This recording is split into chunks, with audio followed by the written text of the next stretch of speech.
break in here that might be something folks would appreciate maybe after the panel. We'll be about halfway, I think. That sounds reasonable. As somebody who spent the morning in a 4-hour online training, this is something that's occurring to me. Okay, you're good to go. We are good to go. All right. I would like to say welcome. Good afternoon, board members, OWeb staff, and all of you joining online and in the Zoom meeting.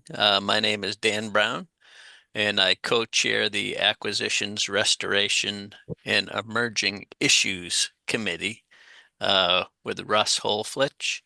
We want to remind everybody that this virtual meeting is being streamed live on OWeb's YouTube channel and being recorded. For those on the Zoom meeting, we discourage using the chat feature if it's active. I don't know, Nicole, if you disable that or not. And the reason why is because that's not visible for our YouTube audience. For those on YouTube and on Zoom, the meeting materials can be found in the board and committee section of the OWeb website. And those materials are towards the bottom of the page.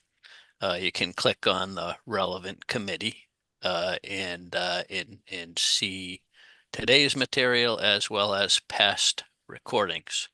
Not too many past recordings since this is a brand new subcommittee.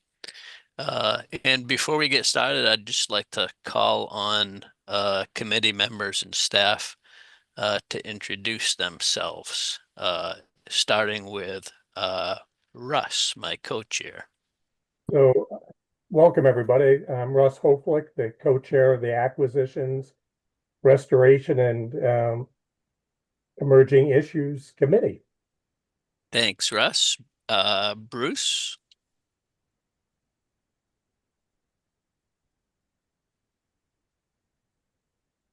Well, I'll be the first Bruce.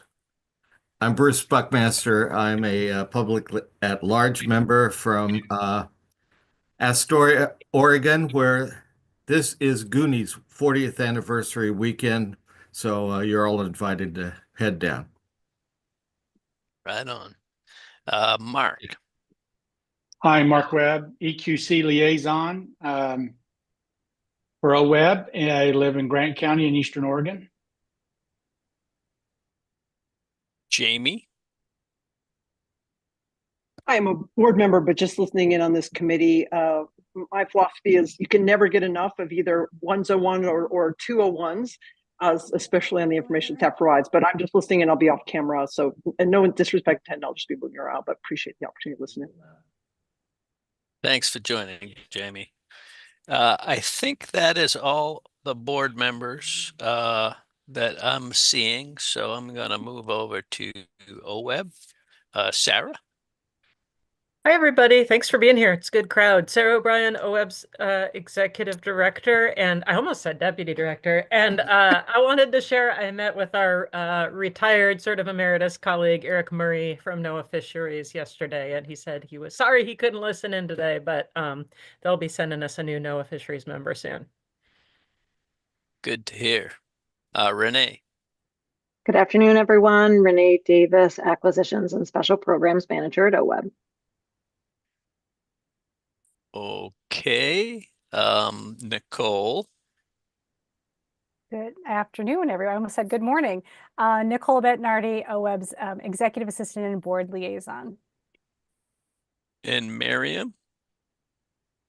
Miriam Forney, OWeb's Land Acquisition Coordinator. Good afternoon, everyone.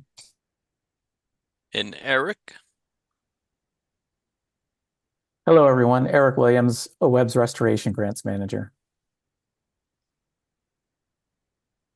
I think that's all the OWeb folks, or it is, but can we also ask Diane to introduce herself as I was honorary gonna member? I was gonna ask our Oregon DOJ partner to say hello as well. Diane. Thank you, Dan and Sarah. Good afternoon, everyone. Diane Lloyd with the Oregon Department of Justice, and I'm contact counsel for OWeb. Great. I think other introductions will happen as we get into those topics, like our panel folks. Is that what yeah, okay. And so with that, I just want to welcome everybody, and I'm going to hand it over to Russ to run us through our agenda today. Take it away, Russ. Thank you, Dan. So we do have a packed agenda. I just want to remind everybody that we have a charge from the governor to modernize the land acquisition program.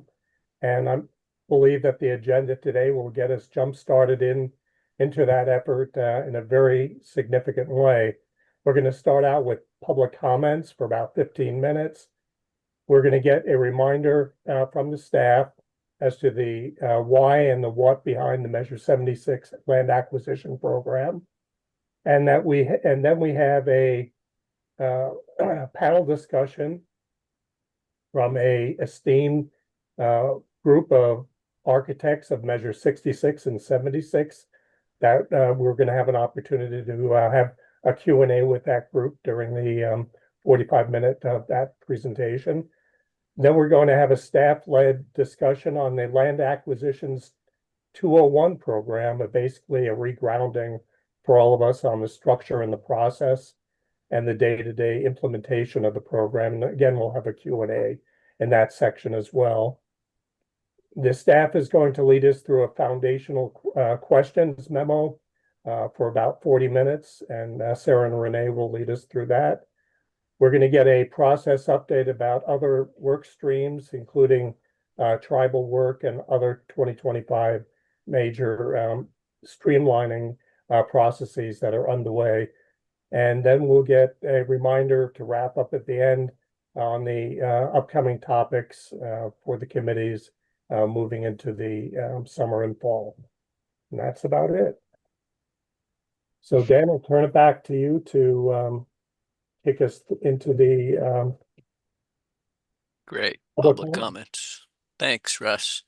And thank you to Coalition of Oregon Land Trust and Joe, who's also on the Zoom call here today, for the written comments that we received.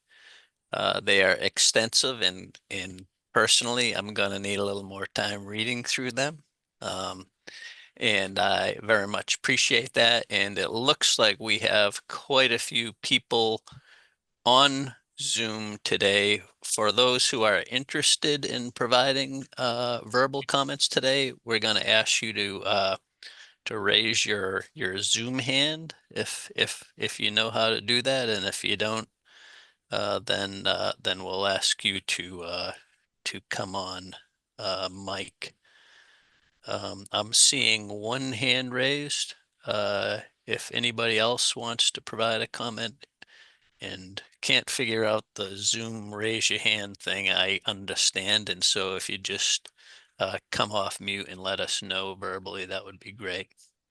So Joe, Jessica, anybody else? Okay. Nicole, do you have, so we have a 3-minute comment time limit, and I'm wondering, Nicole, if you have the, okay, so the order that I saw the hands go up was Joe first and then Jessica, so that's the way I'm gonna go for it. So go ahead, Joe, when you're ready. Hey everybody, I'm now going to read through the entirety of the cult memo. And that'll be the rest of the meeting, and we'll be done. I don't want to do that. Well, yeah, thanks everybody, members of the ARE committee. Here to provide public comment. Excited for this conversation.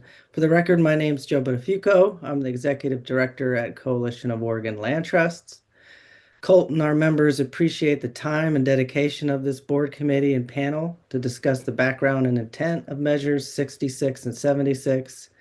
We think this will help with the foundational questions we're considering. Colt represents 32 member land trusts and conservation organizations that work in partnership with OEB to deliver on-the-ground benefits for fish and wildlife habitat and Oregonians. Collectively, our members have protected over 780,000 acres of land across our state. And the value of OWEB's land acquisition program cannot be overstated. It's one of the only agencies in Oregon that operates a dedicated program for land acquisitions. And so our members are deeply committed to the work of this committee to modernize the program and address the foundational issues captured in your recent board memo. We're hoping that through this process, we can strengthen trust between OWEB and our members, work towards more flexibility in the program, and continue to build collaborative partnerships that deliver a higher number of impactful conservation projects. Through this modernization process, we have an opportunity to make this program a national model for land protection. So in our submitted written testimony, just a couple pages, we shared a timeline and history of our work with OWEB in recent years to address some of the complexities our members face navigating the land acquisition program. It's our hope these documents paint a comprehensive picture for the committee as they work through these complex discussions. You'll see there's certain themes that persist over the years, especially around risk management, the level of scrutiny on land acquisitions, especially in relation to restoration projects, and a desire for more trust and collaboration. So yeah, we're grateful that you're beginning with this grounding in the intent of measures 66 and 76, and we want to thank the panel speakers for their time today. In our read of it, land acquisition is front and center in the Measure 76 constitutional language, and we assume this is by design. But cult members are in a tough position with the program today. The demand for acquisition funds is growing. We recently surveyed folks and found more than 100 million in demand for projects just in the next year or two. Also, land prices are rising, but the funding for this program has remained stagnant. And the complexities of navigating the program has led to reluctance among cult members to seek program funds.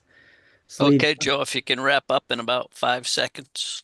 Oh, well, yeah, all right. Well, we won't get through it all then, but yeah, just making the point that this leaves money on the table even while the need continues to grow. I'll leave it there. Thank you. Thank you so much. Appreciate it. Make sure Nicole has reset the clock, which it was very hard for me to see, but I finally figured it out. And Jessica, again, a reminder that we just need to limit folks to 3 minutes. So when you're ready to roll, go for it.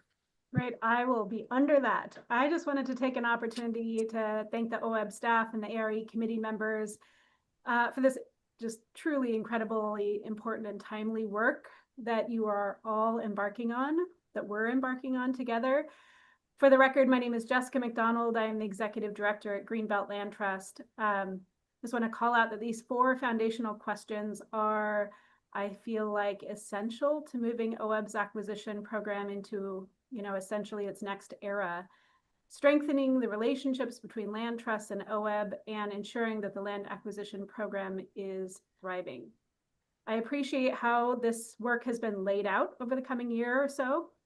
You will be hearing from myself and land trust peers on more detailed responses or feedback as we progress throughout the coming year and navigate these foundational questions. But today I just want to say thank you. I'm so excited for this to be launching. Lastly, just wanting to say you have the interest, like the buy-in from the land trust community. We are entirely here for this conversation. It might be the single most important discussion our conservation community has engaged in and waded through together. So thank you so much. And with that, I'll pass it back to you. Okay, I believe that ends our comment period. And I would just like to thank all of you because clearly we need your help. This is a heavy lift, a lot of work, and a lot of issues to work through. And so appreciate the shared conversation and knowledge sharing. And I think with that, I'm going to hand it over to Sarah and Renee to get us going on the reminder of the why and the what. I can't share my slides and unmute myself at the same time as it turns out. Why don't you go ahead, Renee, and kick us off here if that's okay. Yep, sounds great. Thanks, Sarah, and thanks, Dan. So just brief grounding before we dive into things. So we are here today with a heavy focus on the land acquisition program modernization process with the ARE committee, and really wanting to use the committee as an opportunity for education, for vetting, for some early back and forth before we do take really important items to the full board for deliberation. So I think with that, Sarah, if you want to go the next slide. So quick reminder of why, and thank you, Russ, for referencing Governor Kotek's letter. So there are a number of whys behind the process. So one is in the fall 2024, I believe it was, letter from Governor Kotek to our executive director. The governor had one component of that that did focus on instructing the agency to review the land acquisition grant program requirements, identifying any non-essential steps, and exploring adjustments or removal of steps where needed to better enable the grant making to achieve and meet and achieve and exceed, I think, statutory and program intent. In addition, OWEB is a big fan of continuous improvement and streamlining across our program. So I think certainly just part of the integral piece of continuous improvement and streamlining along with customer service orientation for the web culture overall. And in terms of goals for this effort, which will be over a fairly significant time horizon, but we want to make sure that we're having a thoughtful balance of accountability and accessibility to the program, to the land acquisition program. And as I think a couple of our land trust partners mentioned, have a stronger partnership that really does increase program demand and help make sure that we're helping to support as an agency strategic and high quality land acquisition projects. So we have multiple work streams within this process. So the committee and board process is one work stream, really focused on some of those foundational questions, philosophical and somewhat cultural in nature. We will talk a little bit later about the other work streams, but multi-part process trying to hit on philosophical, cultural, and process considerations. So Sarah, I think with that, you can go to the next slide. So Russ did a great run through of the agenda for today. We're incredibly excited about the Measure 6676 panel.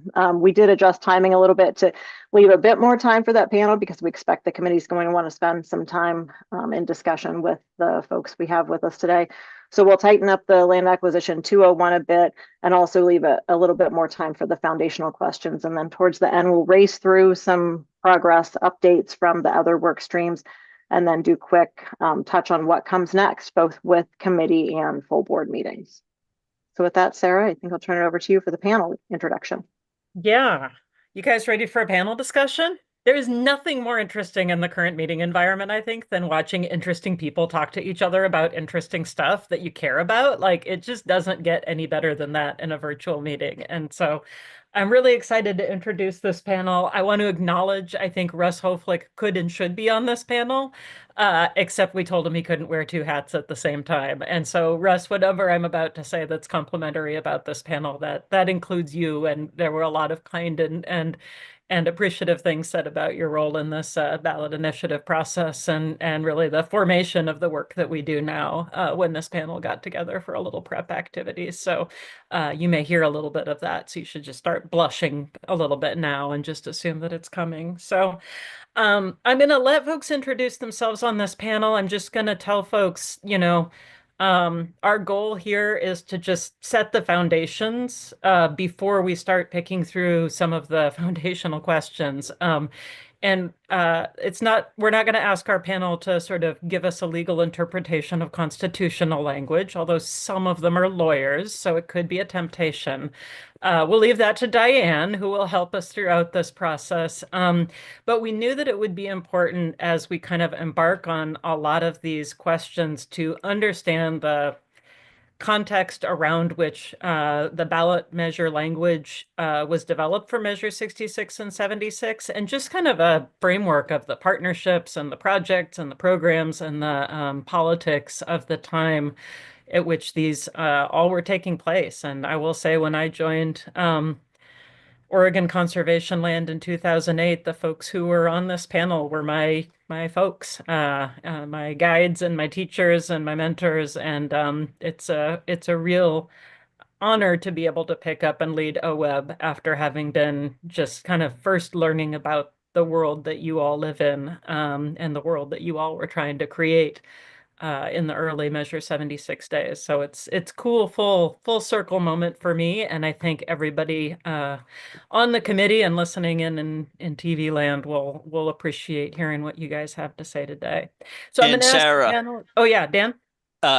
if we're not in need of the slides, may I ask that we stop sharing that? You may ask. I will bring it back up in a second. Okay. But you're right. We don't need it right now. Oh no, I'm going to actually ask them to introduce themselves, and then I'm going to bring the next slide up. I'm going to ask folks to introduce themselves. The panel talked in advance to get the conversation started. So I'm going to ask each one to introduce themselves, sort of a little bit about what your original role was. And I've got a slide to support that. And then we had some themes that kind of came out of our initial discussion. And then each of the panel participants will talk a little bit about a theme, invite the other members to kick in additional ideas. We're going to try to use about half of our time on that, and then let them just go through that series, because we want to give kind of equal attention to all of those themes. Board members, if you can jot down questions as the panel has their discussion, we'll aim to keep that to about 25 minutes.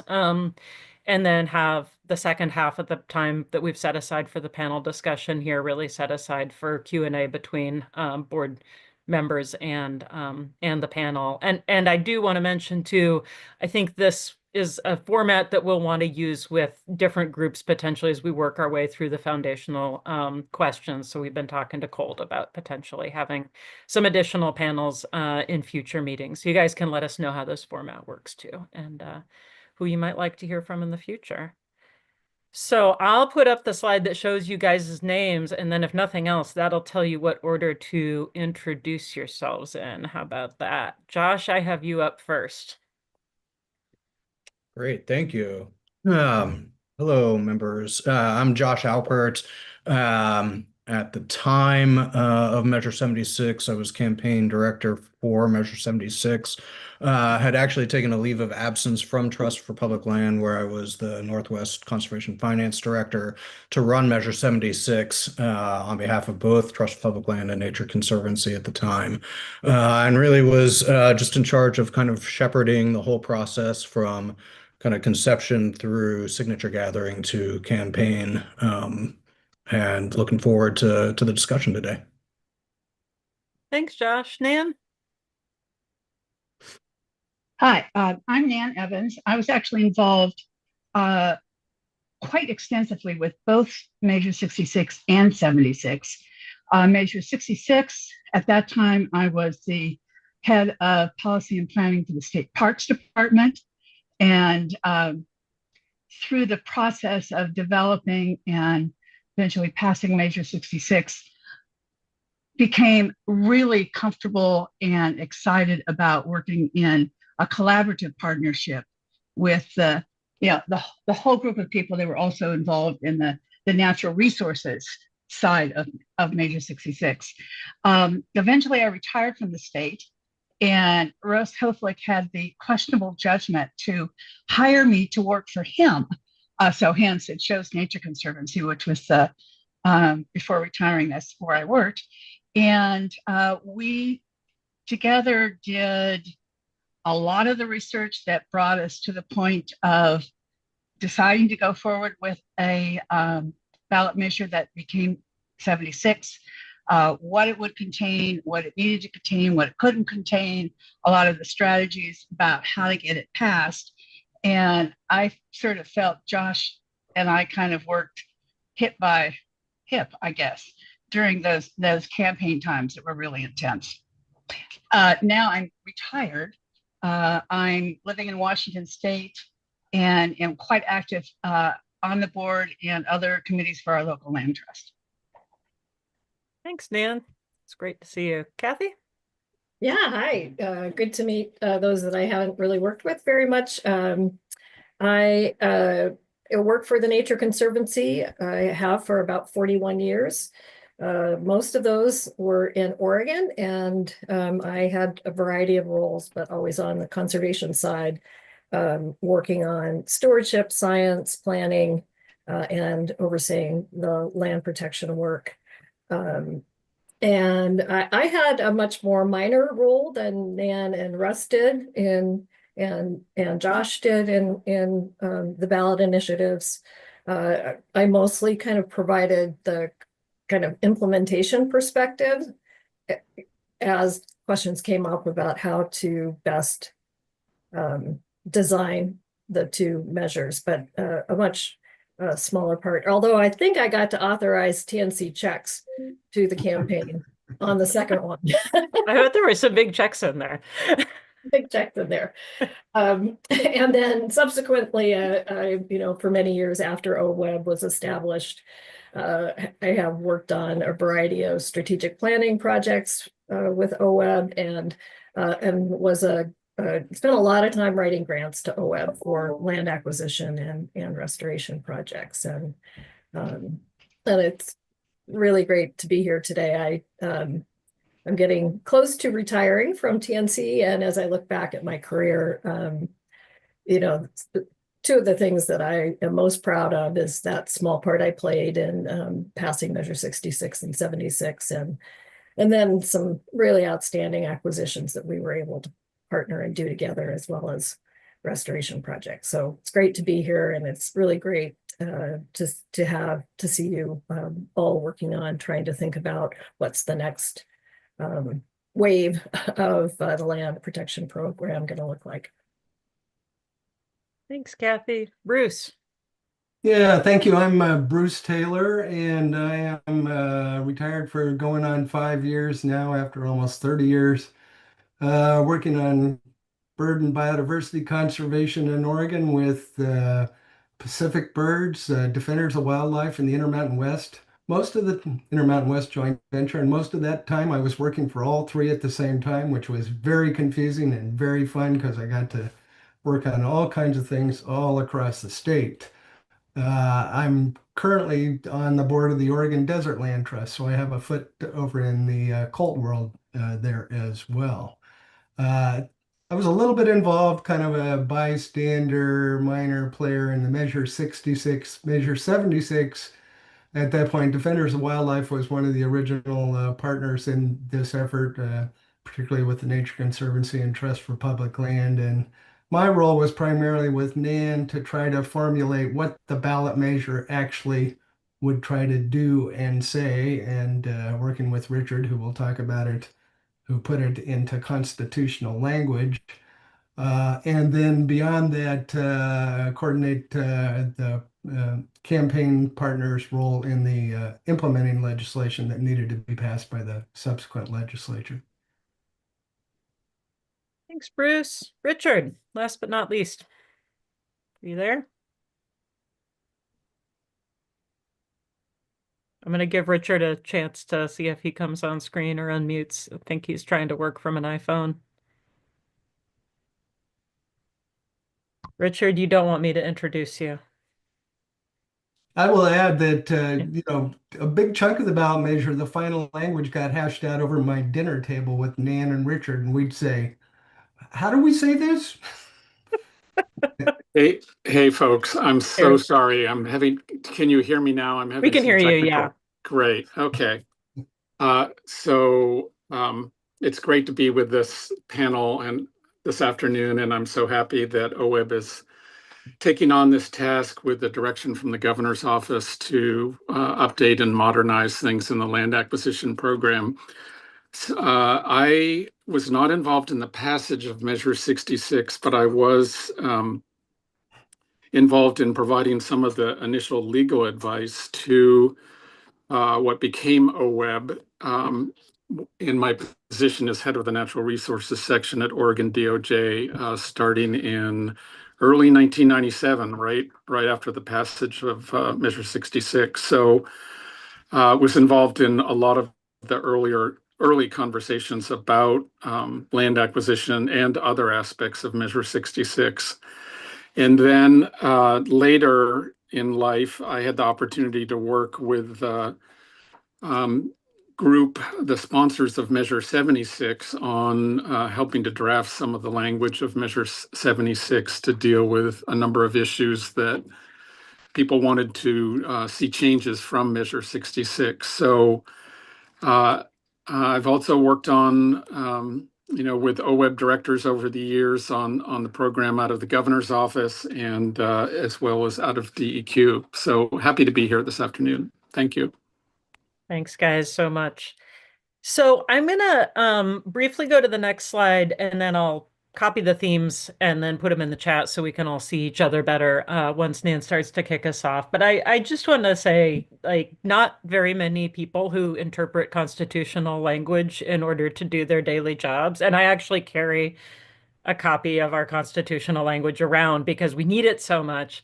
Not many people have the opportunity to go back to their founding parents and say, what was going on at that time that made you guys think that this was the path that we needed to go down? And that's a huge luxury in moments like this where we know we got to kind of get back to basics and make sure that we're delivering on the original intent. So the panel came up with these themes. Nan, I think you picked for yourself the hardest job of all, which is the first theme of, what the heck was the big idea here? And when you guys first started working on both 66 and 76, what was the big picture goal and where did you think this was headed and why did you think it was important?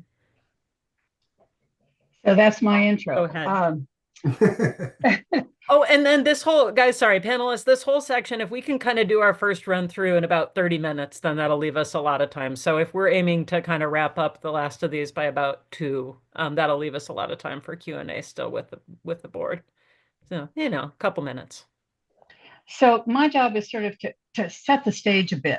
Yeah. Hopefully that sort of recognizing and remembering some of the roots of Measure 66 and thus 76 might help in some of the current challenges. I could talk a lot about parks as well, but I'm just going to move that to the side. If anybody has questions, we can come back and deal with that. But I'm going to start in the early 1990s, so bear with me a bit. Hope this would be a reminder and some new information. If we take ourselves back to the early 1990s, the needs for habitat and wildlife conservation efforts were increasing dramatically. We had the snow spotted owl. We had the Northwest Timber Plan. We had the Oregon Plan for salmon coming along. We had a lot of state, local, nonprofit actors who shared this passion for wildlife and habitat protection. Oh, and a comment. At that time, the word watershed was not in common use except among us nerds. And we had polling at the time that showed nationwide, everywhere, that the word watershed meant a small building in which one stored water. So, this was back in the dark ages. But with all that need, there was very little resources. Historically, for decades, the general fund budget of the entire state of Oregon only allowed about 2 to 3% to go to all of the natural resource agencies and programs, including parks, 2 to 3%. And that had been kind of the historic average for decades. Also, a comment on the federal level, at that time, we were receiving lots of good federal money, but we knew that Senator Mark Hatfield, who was the incredibly powerful chair at the time of the Senate Appropriation Committee, was not going to run again in 96. So the pressure was there, and the pressure was for a clear need for secure, stable, long-term funding. the situation was incredibly dire. There was sort of a morass of nonprofits, committed individuals, local governments, even some state agency people who, would work on their private time because they couldn't as state agency people, talking about what to do. In the sort of early mid 1990s, there was a lot of analysis of possible fund sources, new fund sources, reappropriating existing fund sources, a lot of research and polling, development of case statements, a lot of alliance building, a lot of partnership strengthening. What came out of that time and was apparent about 95 or 96 is that the only viable option was going to be the lottery. And I'm going to be as honest and frank probably as I can. That's a lovely benefit of being retired, is that it was not a new source of fund. Anything new was going to have opposition. And there was no faith that the legislature would ever address the issue. So it became clear that it needed to be an effort of a broad coalition of people. It needed to be a constitutional amendment because the lottery was established in the Constitution. But the lottery was at that point primarily restricted to economic development and jobs. So that's why we had to go to a constitutional amendment. Now, I hope I'm not treading on lawyer ground here, but in my sort of non-lawyer thinking about, well, what did that mean that we had to do a constitutional amendment? A couple things. One was we had to have a good argument that the measure would be suitable for a constitutional level approach. That the lottery was already in the Constitution was kind of like the major shoe in there. However, there was a lot of opposition to Measure 66 based on the belief that the lottery was an inappropriate place to make budget decisions. And at the time, this was what was behind Governor Kitzhaber's opposition to Measure 66. The Portland City Club came out in opposition, and a number of legislators. But we sort of powered through that one because we had to. We knew that the language needed to be clear and direct. We couldn't be confusing. We couldn't create doubt, primarily because we wouldn't be able to pass a ballot measure. A doubt is the sort of kiss of death to measures that end up on the ballot. You can't create doubt.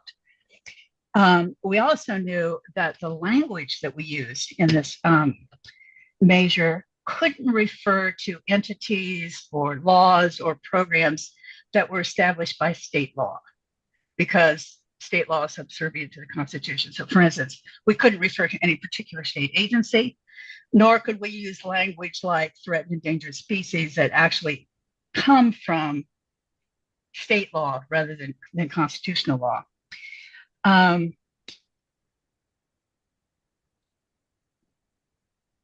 It also meant struggling with what kind of language to use to describe the purpose.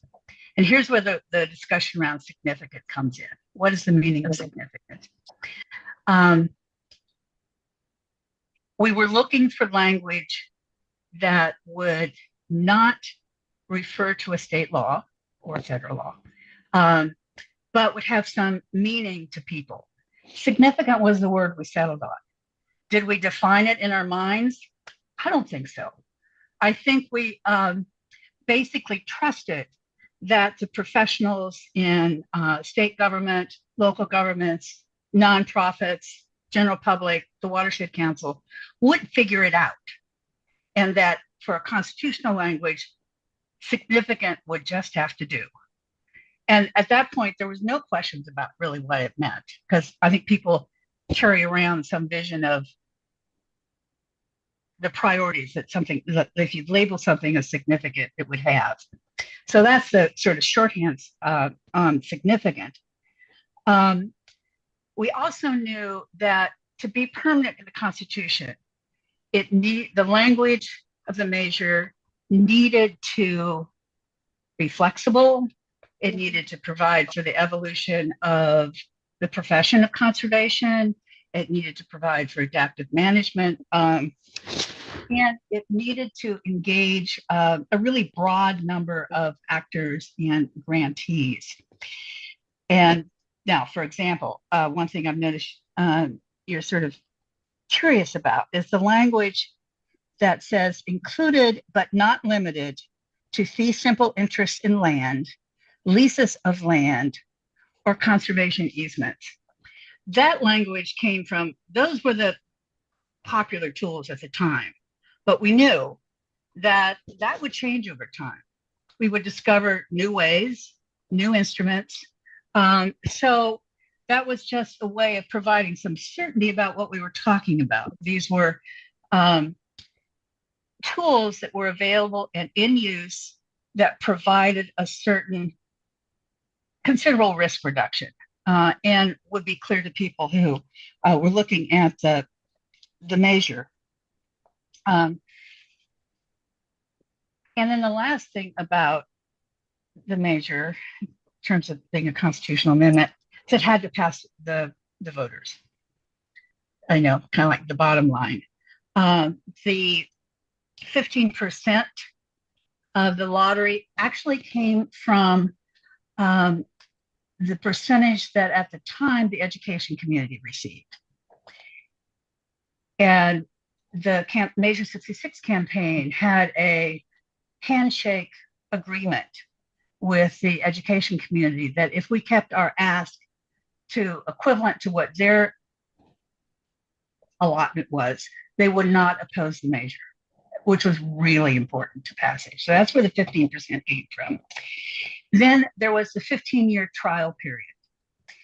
And that was meant to sort of alleviate concern about putting something untried in the Constitution.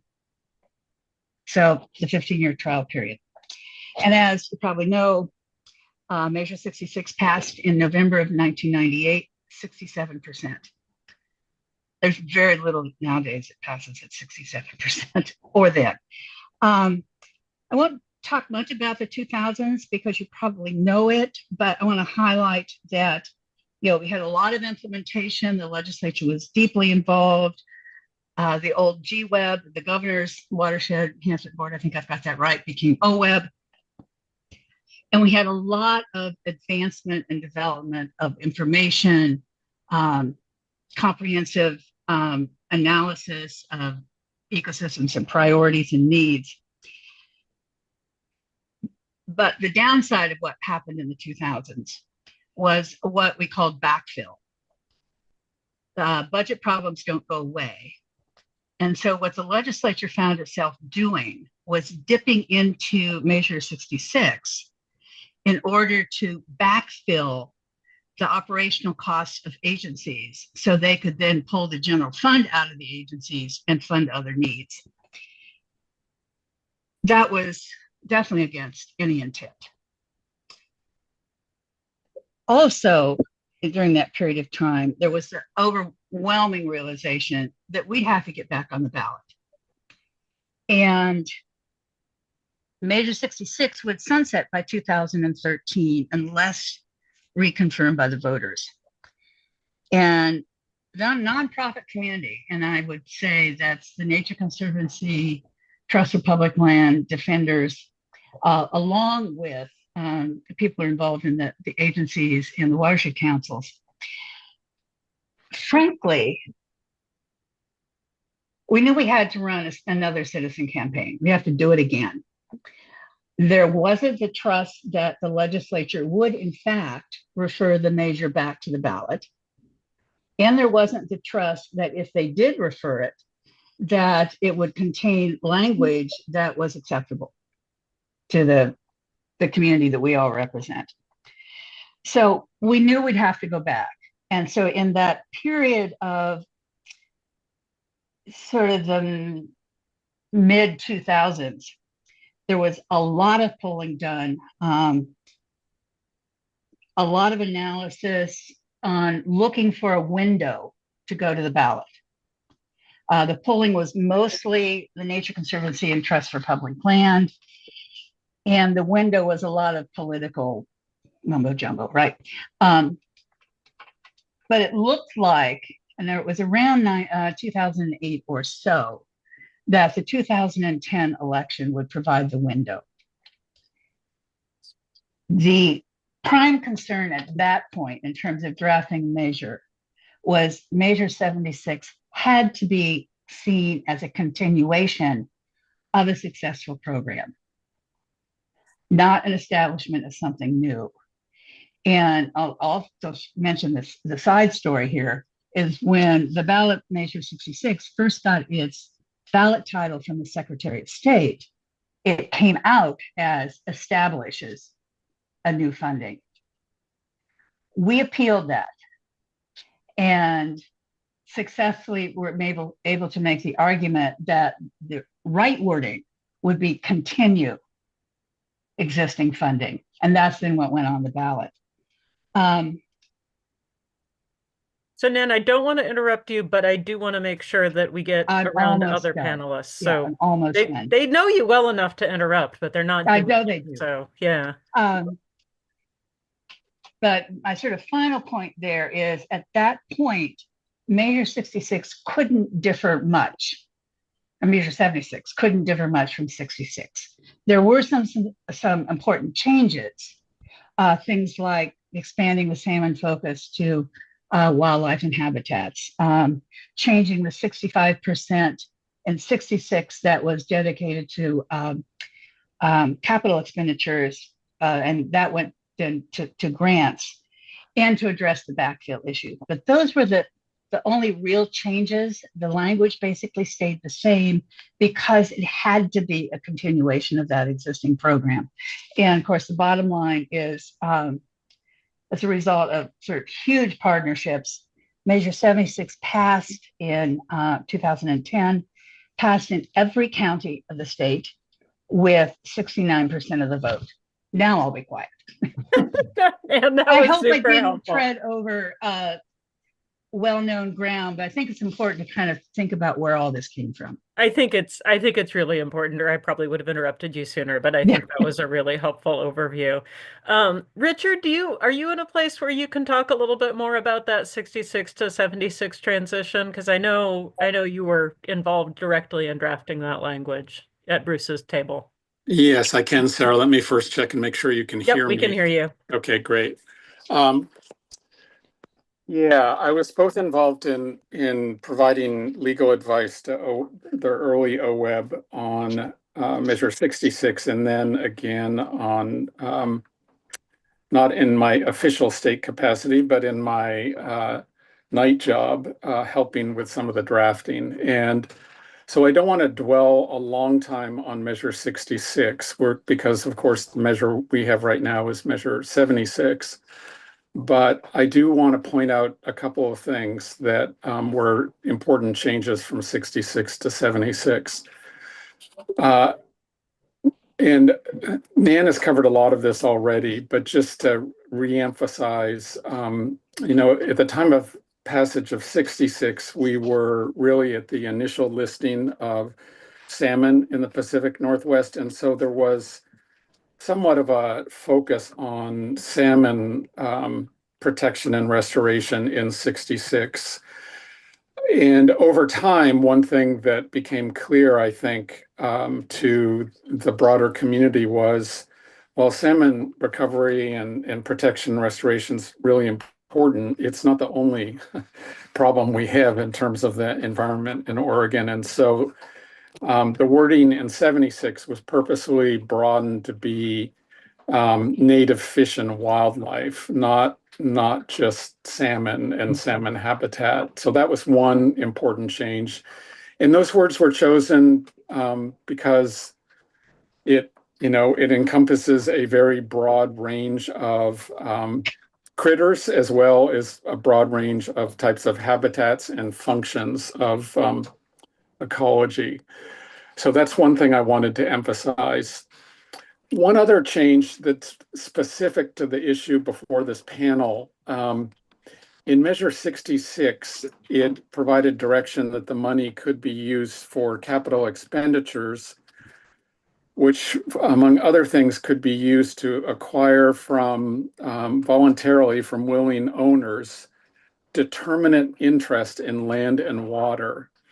And determinate interest are a particular type of property interest. It's a type of property interest that can terminate automatically upon the occurrence of an event. And the concern that I wasn't a drafter of Measure 66, but I think certainly the concern early in the program and then a little bit later with the Oregon legislature was that people would receive grant money from the state to acquire land or water rights of some form, and then turn around and sell them to somebody who didn't really care about conservation and protection.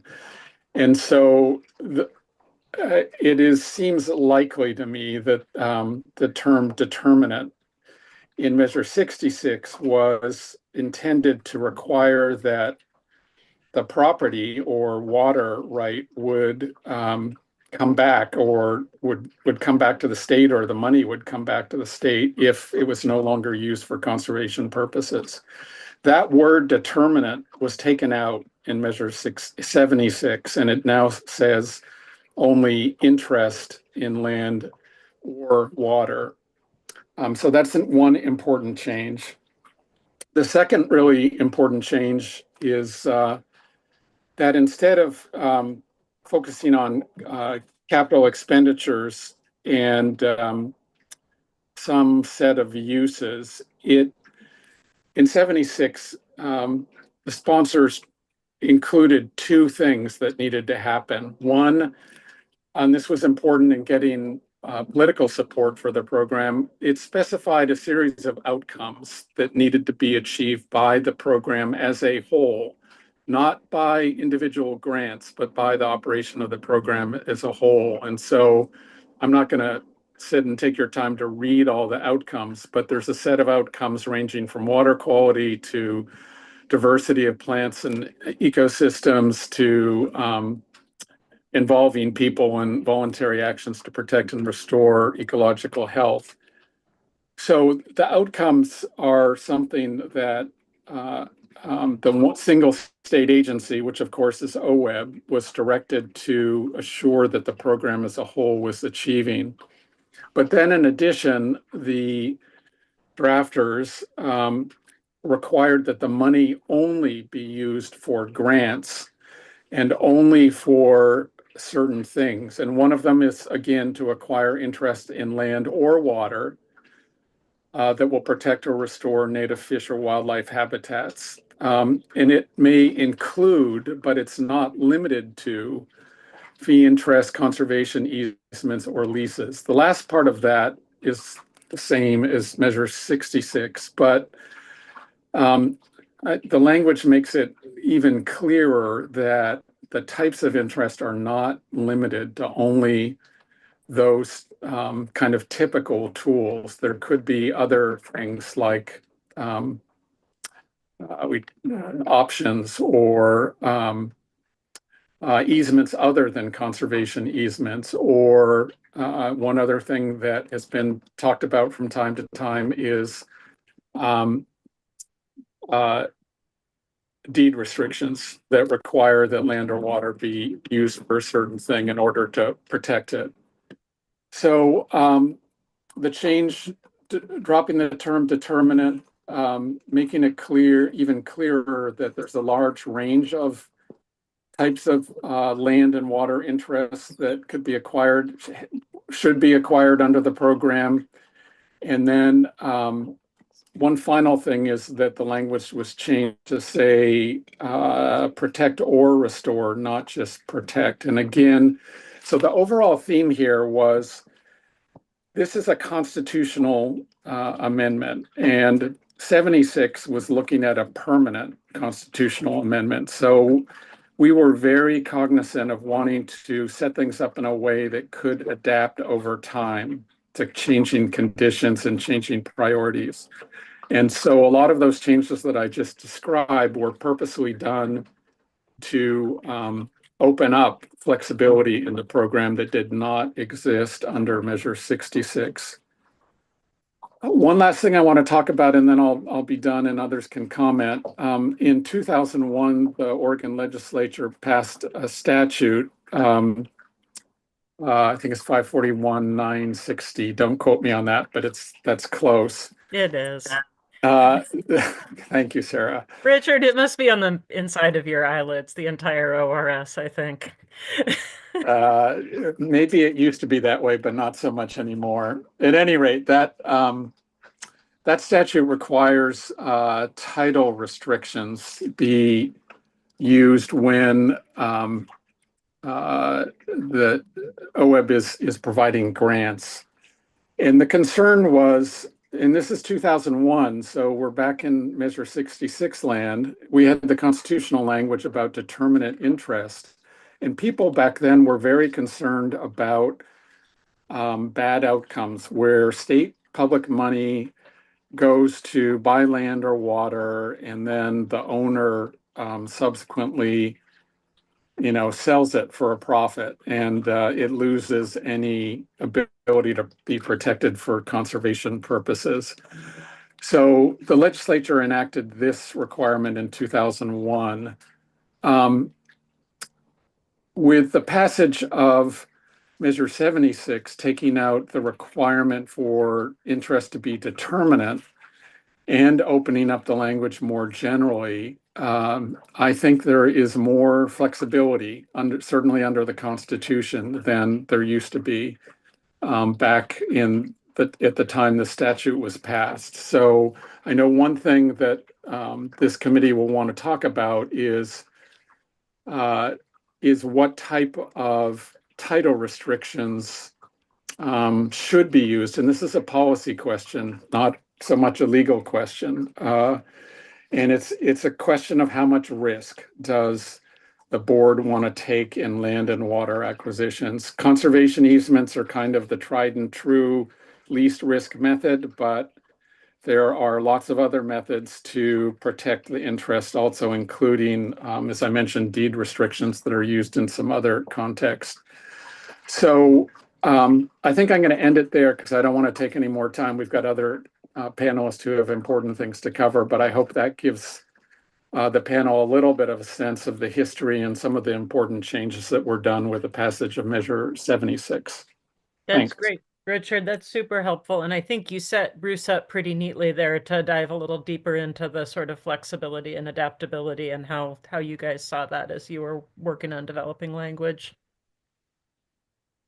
Thank you, Sarah. Yeah, I think actually a lot of what I was going to talk about has been at least touched on, if not fully covered. So I will try to be brief here. But my assignment was really to talk more about that flexibility and adaptability uh, aspect to Measure 76. And just to step back for a moment, you need to look back. Ballot Measure 66 was actually written probably in 1997, which of course seems like the Stone Age. And from a conservation standpoint, that was a time that the conservation world was changing really rapidly in terms of sophistication and capacity.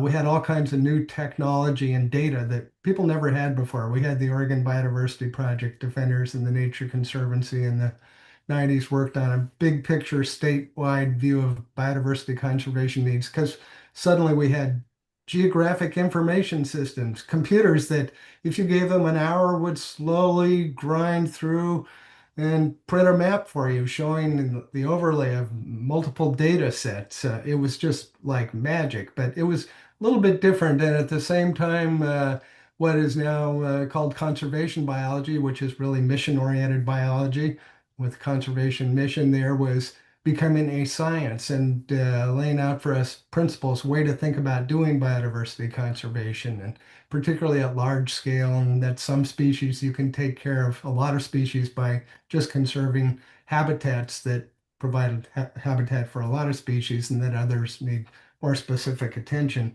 So we had different ways of thinking about it that we were starting to think about in 1997, and certainly some people had been thinking about it a while, but we had just begun to really penetrate the conservation practitioner world, I guess.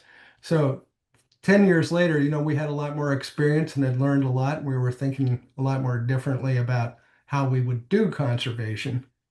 And that's a humbling perspective it brings to writing a constitutional amendment. As Richard pointed out, that brings certain responsibilities. It's a two-edged sword. The good part is it's really hard for people to change, meaning they can't come and take your money away very easily. The bad part is if uh, make some mistakes or, you change your mind 20 years later, it's really hard to change. You're kind of stuck with it as well. And Richard was very helpful with us in trying to put into language that was broad enough to, allow a program to evolve over time as society's needs and conservation priorities change and evolve there. But at the same time, we needed to be specific enough, have, sideboards on there that would keep the money from being diverted to other uses that were not appropriate. So there was this interesting tension between need to be broad and the defensive minded part of it was, but you got to be clear enough to say that it's clear what kind of things you can't use it for, which is why you need a lawyer who can write constitutional language in that kind of way. We were very fortunate on that. We, as Richard mentioned, Measure 66 really focused on the purpose of the funding and not the uses. It was really on the purposes there and the who would get it. And Measure 76 was really both broader, but it was much more specific on what kind of outcomes the program was supposed to be seeking to achieve, and specifically what kind of uses the money could be applied to. So that's where the sideboards came in on that, and much of what you all live with now goes back to that, I think. Some of the specific issues we were talking about is, I think Richard and Ann both alluded to, we weren't trying to deal with the specifics that now bedevil people with implementation. How do you administer a program like this? And specifically, we didn't talk about what's the appropriate mechanism for, protecting the state's investment there. To be honest, it really wasn't an issue other than, as Richard was saying, people were more afraid that bad things were going to happen to the land if the state didn't have an interest there. Some of the other things, the question about significant habitat, and there again, we did not, try to define that in the constitutional language. But one of the things that was we had in 2008, 2009 that we didn't have before was the Oregon Conservation Strategy. For the first time, the state Department of Fish and Wildlife laid out a big, broad scale conservation priorities for the state of Oregon that people broadly agreed on. And we viewed that as being really the roadmap for conservation investments in Oregon.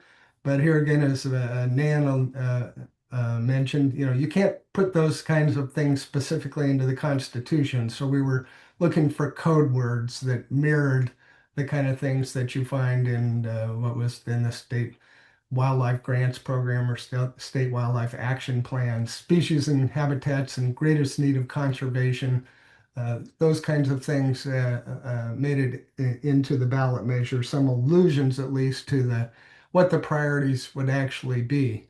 And no, there's not anything that says this is significant and that's not. But this is a grant making program, and having reviewed thousands of grants over the years, it's really the applicant's job to demonstrate why something's significant.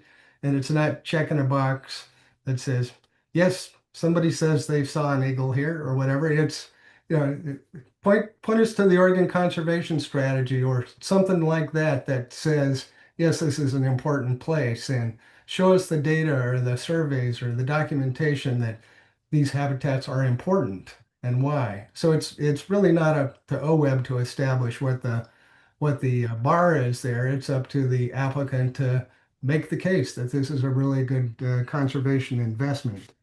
And finally, on that, I would say this is another one of the unwritten things is nowhere in there does it say, we didn't use the word preserve. We didn't say permanent protection even. We talk about long-term protection, but land protection is not preservation. Even by 2008, we didn't have much in the way of pristine native habitats out there that were in great need of protection. Most of the places that are important and a lot of important habitat out there is not pristine and has human uses.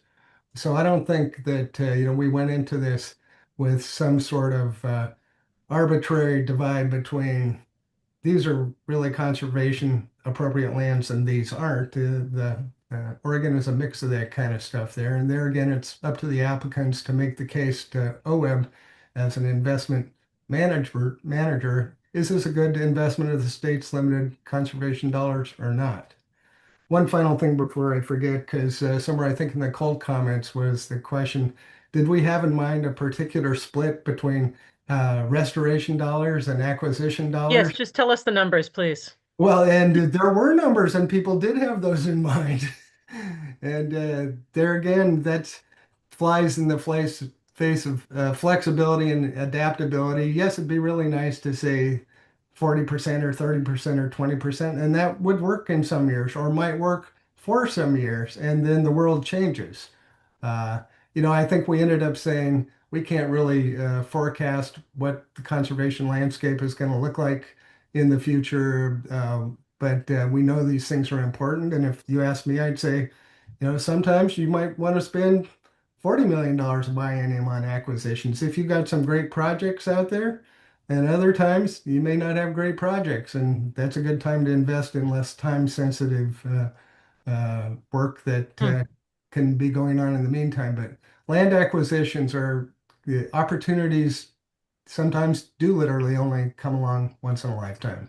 And it's a real estate business. You got to be able to invest when the time comes. I'm gonna stop there. Thanks. Thanks, Bruce. I'm gonna so we went over 2 o'clock, which, honestly, having seen how much fun you guys had talking to each other the other day, I did kind of predict and hedge for, to tell you the truth. So I do want to make sure we hear a little bit on both risk management, which I think is a thread that we can pull out of all the previous topics here. And then Josh, I think you were going to talk a little bit about kind of coalition building and the human, no, we got to talk about the humans before we're done for sure. So Kathy, I think Richard set you up a little bit for this one too, actually. He mentioned that as we explore some of the mechanisms that we're heading in for a policy conversation about risk and risk management and not just a legal interpretation question. So you have some thoughts about Yeah, that. absolutely. So today I was asked to speak to the foundational question 4 that this group is going to be wrestling with. I kind of want to put it in the context of general risk management just a little bit, and then kind of go back, think about where we were when we started Measure 66 and where we are today in terms of the kinds of things that were considered risky then or uncertain. And what we know today. So like any endeavor, a project proponent or a decision maker has to kind of weigh risk versus reward, but also the urgency of the need against the time that you might need to take to do all of the planning and due diligence that you'd like to do before embarking on a project. And different types of activities have different types of risks. And during my time in Oregon, as I mentioned, I oversaw our land acquisition program and was involved in hundreds of acquisition and restoration projects. Also worked with a number of the different agencies and foundations, public and private, on kind of the due diligence requirements and risk management. So I've got a pretty broad perspective on different approaches.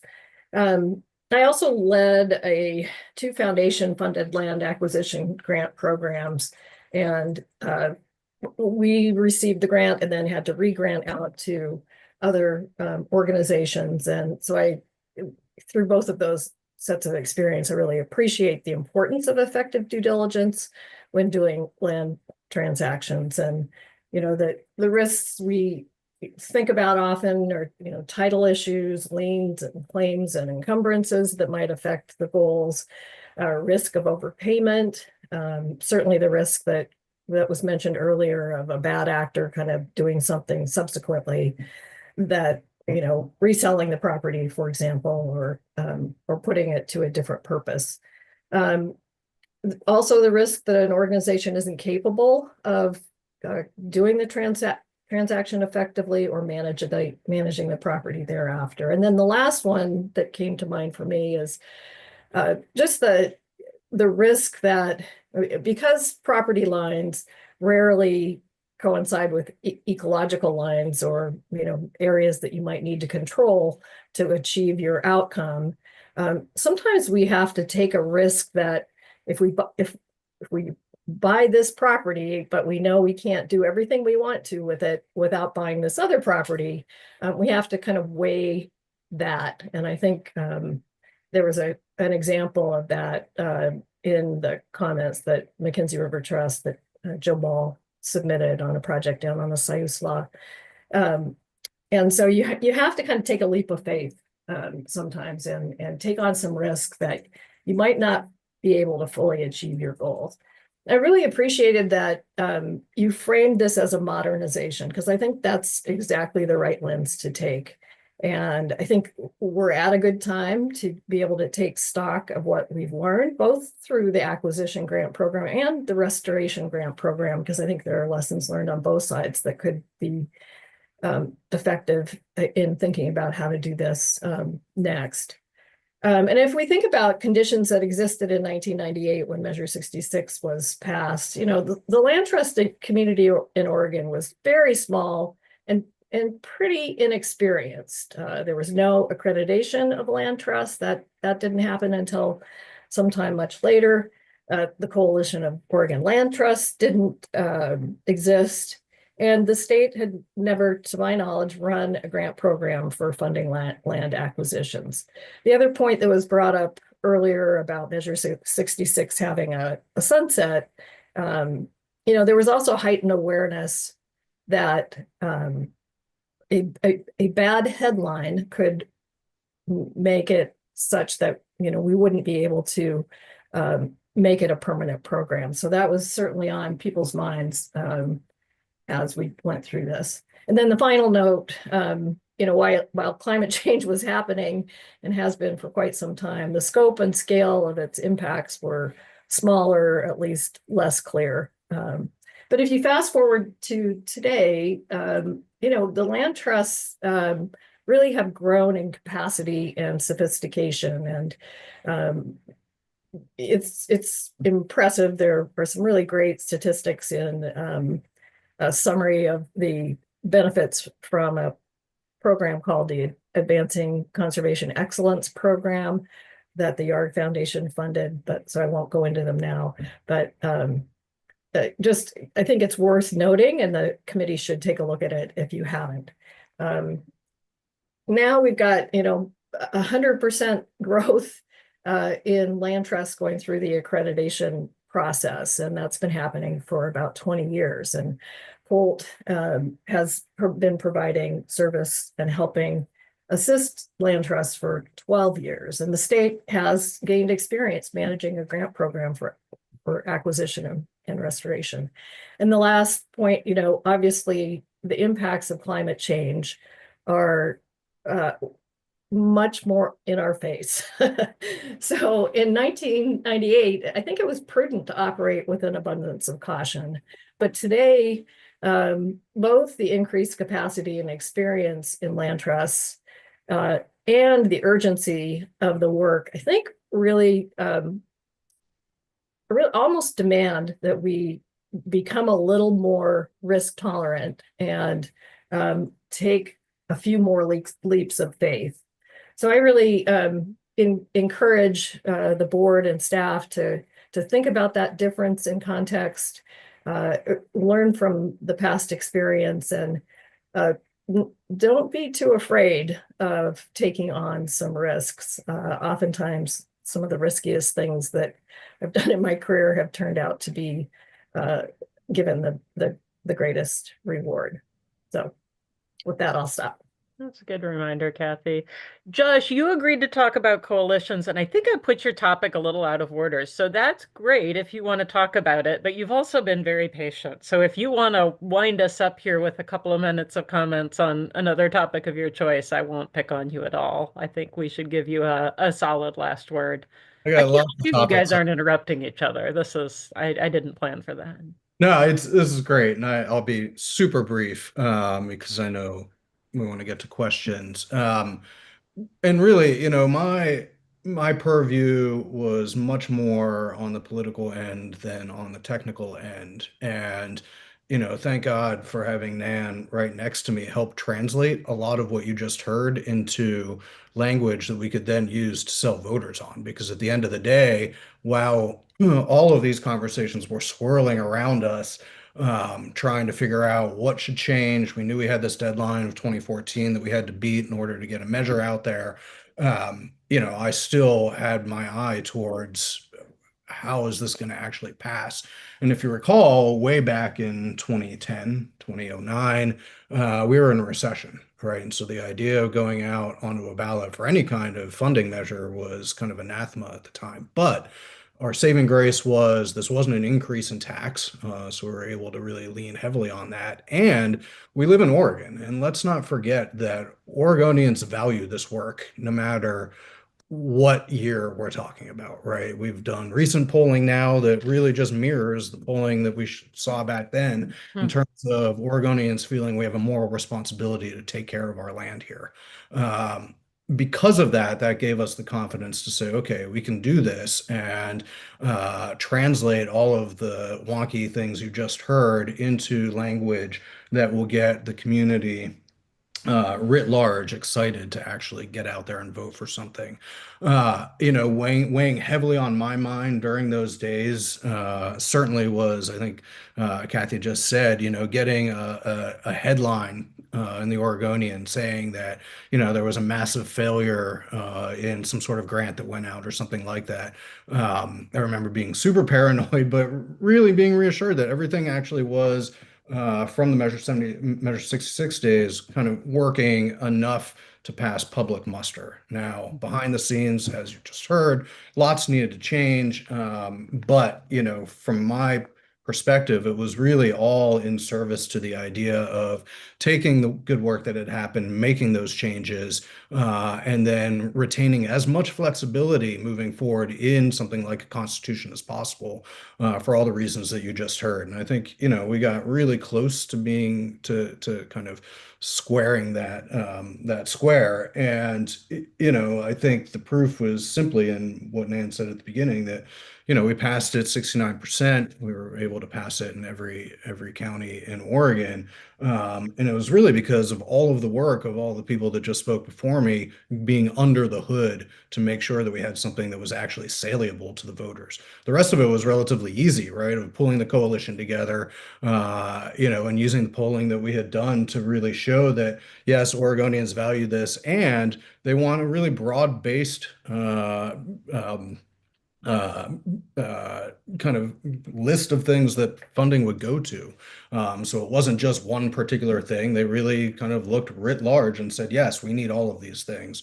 All of that was the relatively easier part than, all the work that you just heard about that went into getting this to a point where we could actually go out and collect signatures on. So I'll stop there. Hey, Sarah, can I ask Josh to respond to a question? I think it hangs over a lot of this is, land acquisitions in OEB's experience have been politically controversial, and people have been worried about political controversy around land acquisition grants for years. Josh, you've been doing polling and working on ballot measures around land acquisitions for multiple decades. I mean, is this still a salient issue? Yeah, and it's a great question. There has been some recent polling done, and it was kind of shocking to me and we didn't ask ballot language question or anything like that, so it's not a true campaign survey, but there was a lot less apprehension in this survey around the idea of taking land off the tax roll, really what was going to happen to that land.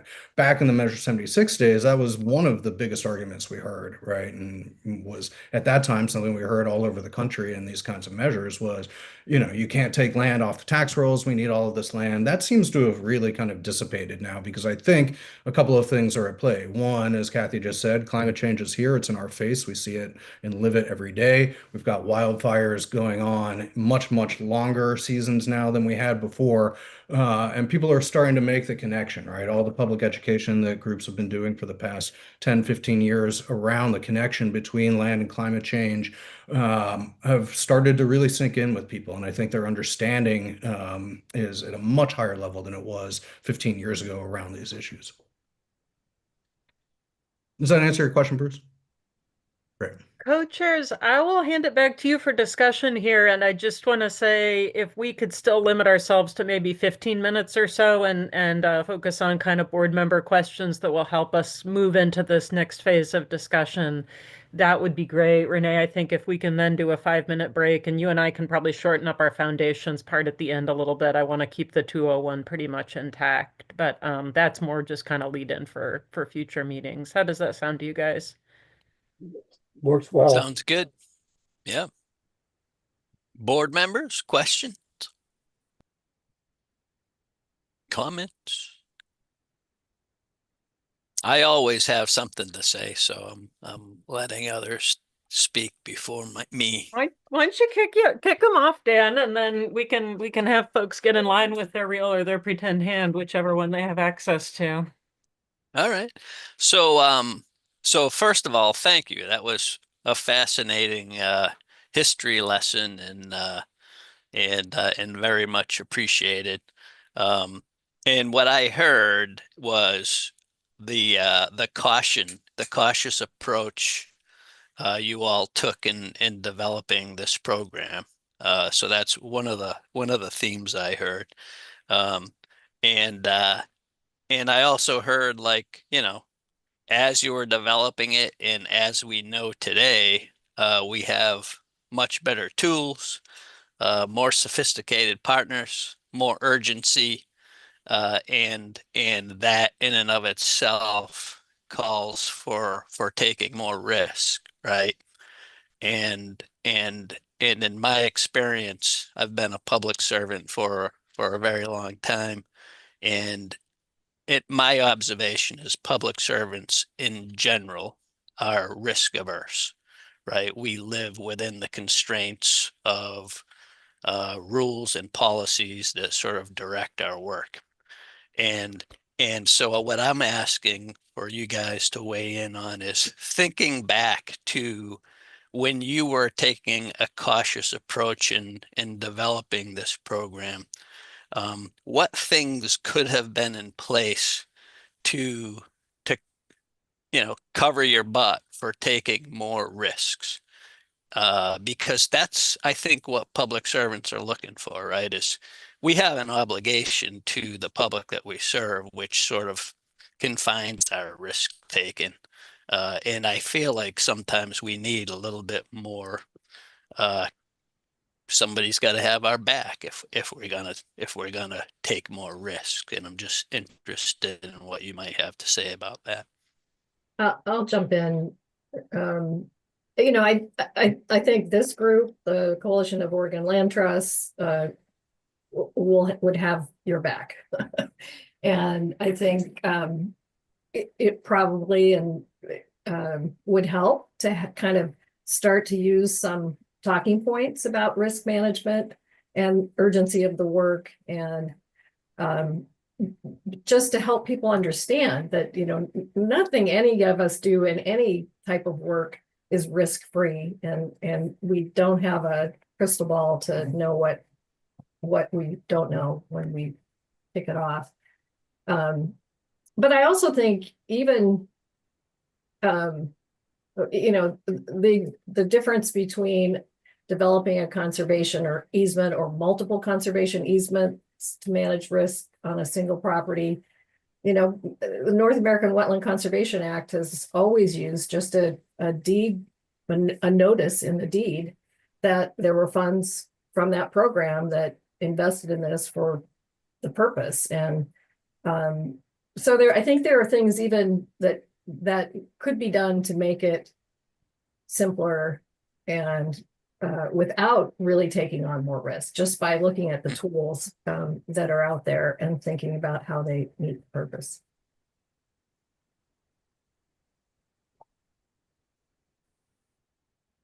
Nan? Yeah, I take a little bit of exception to some of your comments about us being cautious. And as a public servant, yes, risk averse, I understand completely. There are no rewards for taking risks as a public servant. But I think, yeah, I just want to remind you that the people involved at both the 66 and the 76 level, in state government and out, were taking a huge risk. We were doing things that hadn't been done before. We were spending a proverbial shitload of money that had to be raised, and the Nature Conservancy did most of that really for both of them. And we had to have a kind of like hives that deflected some of the political attacks we were getting. Measure 76 had a serious opposition with the education community. It was huge. So we were taking rather dramatic risks in what we were doing. And I think I, for one, can say that I sort of rather expected that openness to risk taking would continue with the actual operation of the program, is that there would be willingness to look at risks and say, well, what's the risk of not taking the action? And I think that's especially clear as Kathy brought up in terms of climate change. There's risk of taking and there's risk of not taking. So I think our fundamental, at least personally, I'll speak for myself, was that when this got handed over to the state agencies, that even knowing the delicacy around taking risks, that people would take risks. And the director of state parks on Measure 66 times lost his job over it. So, there are lots of reasons why state employees are a little risk averse. So understood, but sort of challenging you to be more acceptance of risk and the risks of not acting. Thank you, Nan. Other comments from board members? Mark? Bruce Bruce has a got his hand up. Okay, I'll just be quick. I think the risks we were worried about back then were that the legislature would once again try to divert the money and backfill. So our cautious approach was a lot of it was defensive in nature. But I think what you ended up with, the way we frame things, OWEB has a license to be bold here. If you read what the outcomes you're supposed to be working to achieve and the things you're trying to do there, these are grand ambitions there. And there is very little in this constitutional amendment here that constrains your ability to take on risk. So I think the door is wide open to be bold. And I just go back to anybody who's bought a house knows it is a fraught process, even at the scale of buying a house. Mm-hmm. So don't expect that buying conservation land is ever going to be risk-free or not really unnerving a lot of times. It's just the nature of the business. And if you want to be in that business, you got to step up and do it. Hey, Dan, if I could, this is Richard Whitman. Of course. Yeah. So one other thing, this will be controversial, and I'm not necessarily recommending this, but just to give you a flavor of something you could think about as a risk management tool. With a conservation easement, you're locking yourself into a conservation use or restriction on use permanently. That's the concept, and that certainly reduces risk.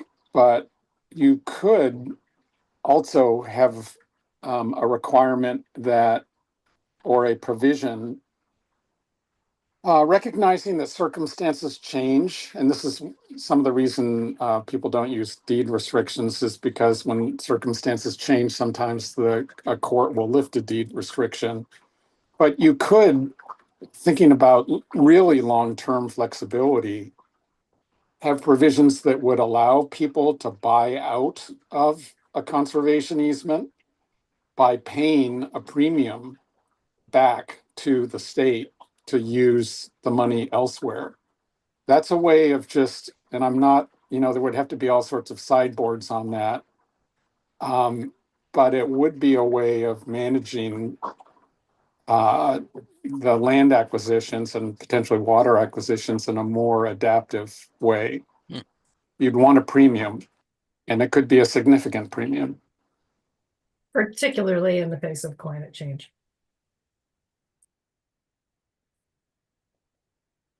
Thanks for that, Richard. Bruce and then Mark.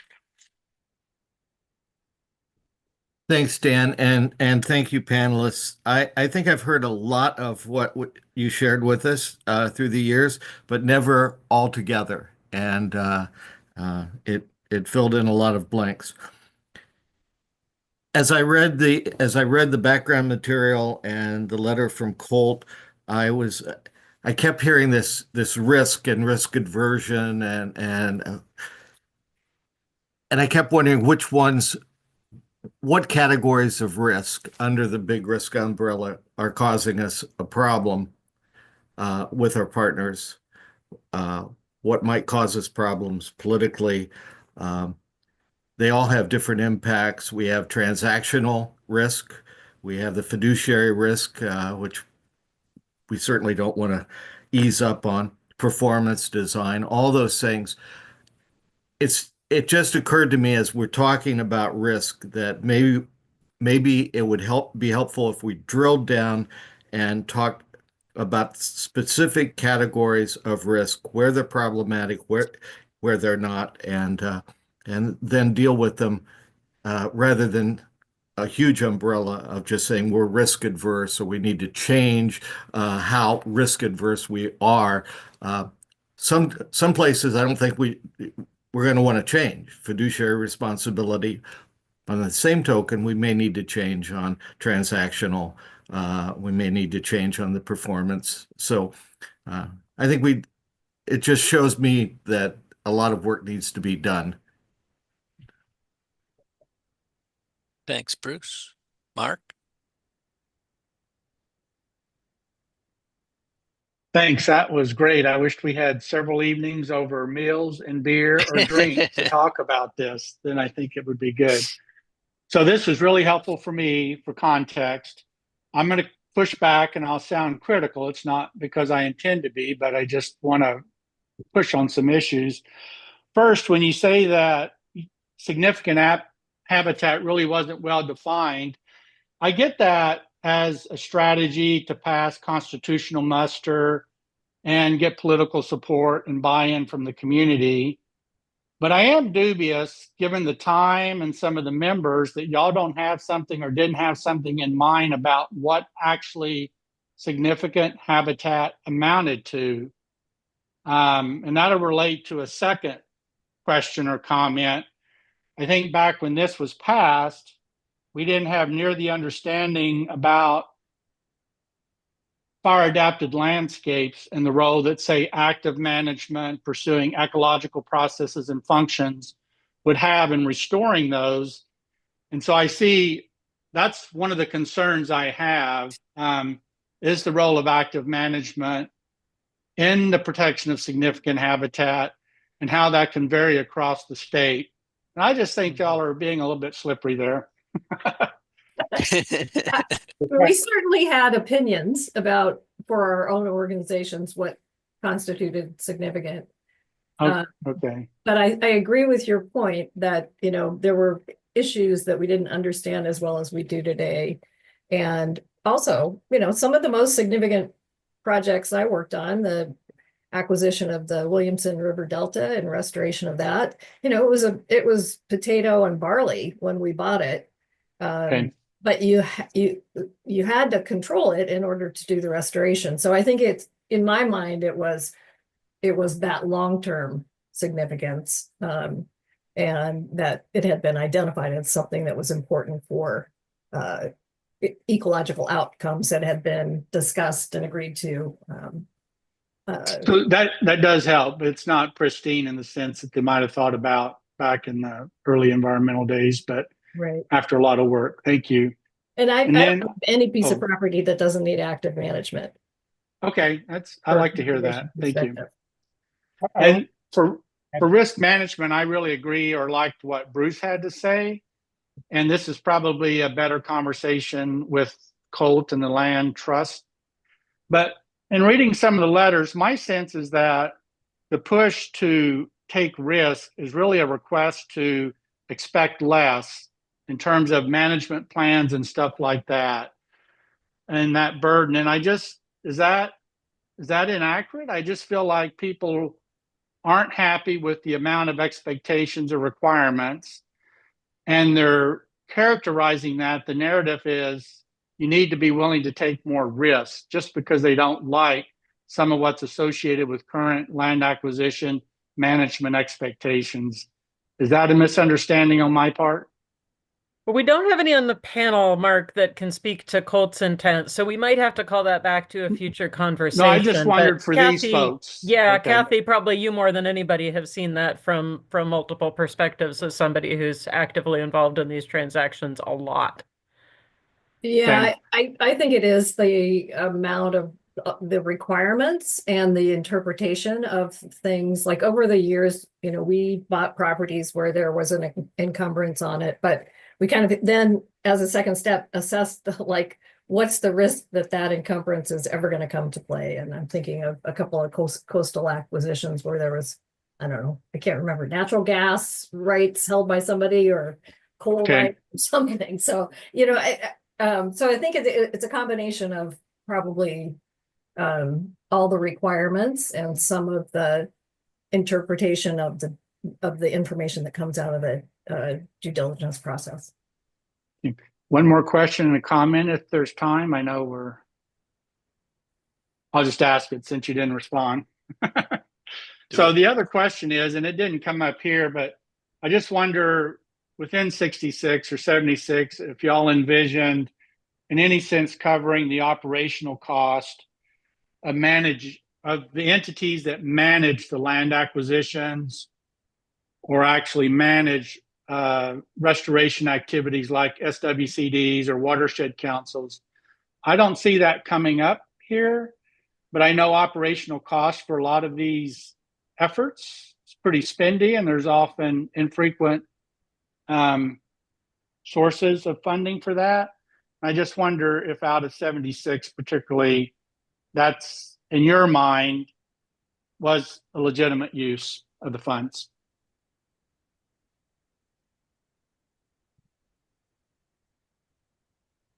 You didn't think about it, did you? I remember it being discussed at some point along the process. I don't remember if it was during 76 or subsequent, but I was going to leave it to Josh and Nan to maybe. And since OWEB has started providing more funding, for the transaction costs of land acquisition grantees, I think people are happier about that. I think the bigger question out there is long-term stewardship costs, and land trusts really have an obligation to be able to ensure in perpetuity that they can do that, and so they look to endowments and raising money for endowments that pay out at 4%. And I say this land trust board member is it's a tough one. It's really important. And if you're a funder or a contributor, you say, and you're going to park it in perpetuity to dribble out 4% when we have urgent other needs for the money. It's a tough balancing process on that. So I don't know what the answer is there. But it did come up. I remember it coming up. I don't remember exactly the conversations, but I will tell you in general that it's a lot harder to pass muster with the public on a ballot measure when you're putting in admin costs and overhead costs, those kinds of costs that voters kind of all glom onto as kind of sunk costs. They don't typically like paying for those things at the ballot. I don't remember particularly on Measure 76 if that was one of the reasons why we didn't end up putting it. But I can tell you generally those things are harder to put in. That makes sense. And then real quickly, just the last comment. I think the acceptance of land acquisitions on the part of the public, I just think in more rural, natural resource dependent, poorer communities, I don't think you have the same support that you're talking about in the poll, and I could be incorrect. But tax bases really do matter in those areas, and it's not a reason to say no to land acquisitions, but it's certainly something to be sensitive to, and it does vary across the state. Thanks so much. This is great. Thanks, Mark. And I know we are over time, but given that we have this panel, I would like to give Jamie just like 1 or 2 minutes to sort of say what she's got her hand raised for. Yeah, thank you so much. An incredible panel. I just valuable information. It feels like being a college student again with all your insights. So thank you. One of the comment that Bruce made that really struck me is this needing the flexibility to invest when the time comes. And one of the challenges that's come up at times for the board is we of course respond to the applications in front of us and not necessarily with some of the information we have coming in trying to direct things. And so I'm just wondering if there's been any reflection in the past or any advice from this panel on what we may, any strategies you can recommend for how we can help both address what lies ahead, but also obviously only being able to respond to what's in front of us. And one thing that did come to mind, and just a heads up to staff, I guess one of my questions the next meeting will be, when we're looking at our budgeting, can we look more at setting ranges rather than fix them out in different categories to allow some of that flexibility? But thank you again so much for the opportunity to listen in. Thanks, Jamie. I think we decided to take a brief break. We did. If panelists wanted to respond to that last question, or Nan, I think I saw you start to say something a minute ago. I'm sorry. We can take another that. minute or two. We'll trim it off later. I don't want to cut you guys off artificially. Not that Dan's doing that. I'm texting Dan and telling him to, but now I feel bad about it, just to be clear. I had something to say, but I'm going to pass on that. And I'm just going to thank the board and the staff and the committee for providing this opportunity, because I have found it enriching as well. And I'm just going to thank you for your intention and wish you well. Well, thank you guys so much. It's been absolutely fascinating, both of our conversations kind of before, during, and I imagine after. I think I owe you a happy hour now, and I'm happy to collect on that. But I just so appreciate the words of wisdom and context, guys. And we've got quite a few more of these conversations where you should let us know what your tolerance is for continuing to loop in and sort of advise and help us, because it's very much appreciated.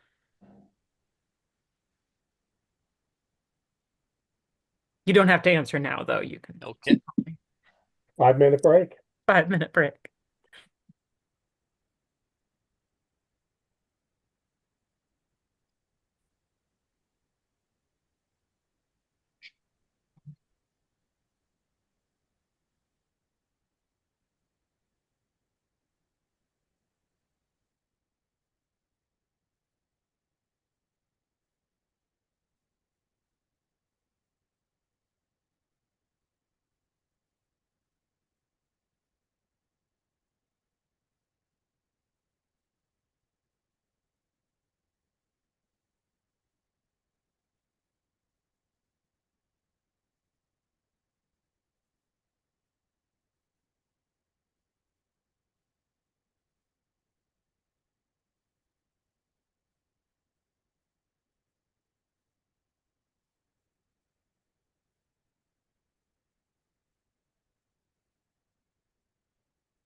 5 minutes is a really short break. I'm sorry. Agreed.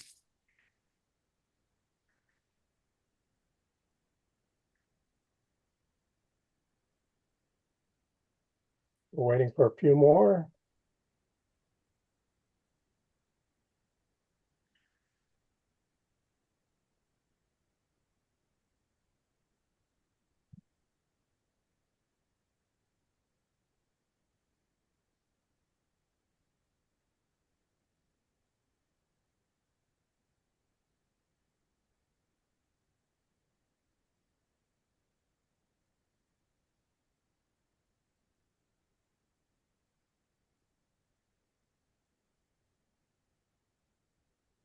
Maybe we should at least start kicking off the 201. I have to Get admit, the I didn't look at the PowerPoint up. clock, so I don't know how far over we are. I went looking for snacks instead. I think we're about a minute over. Sarah, do you mind screen sharing? Yep, no problem.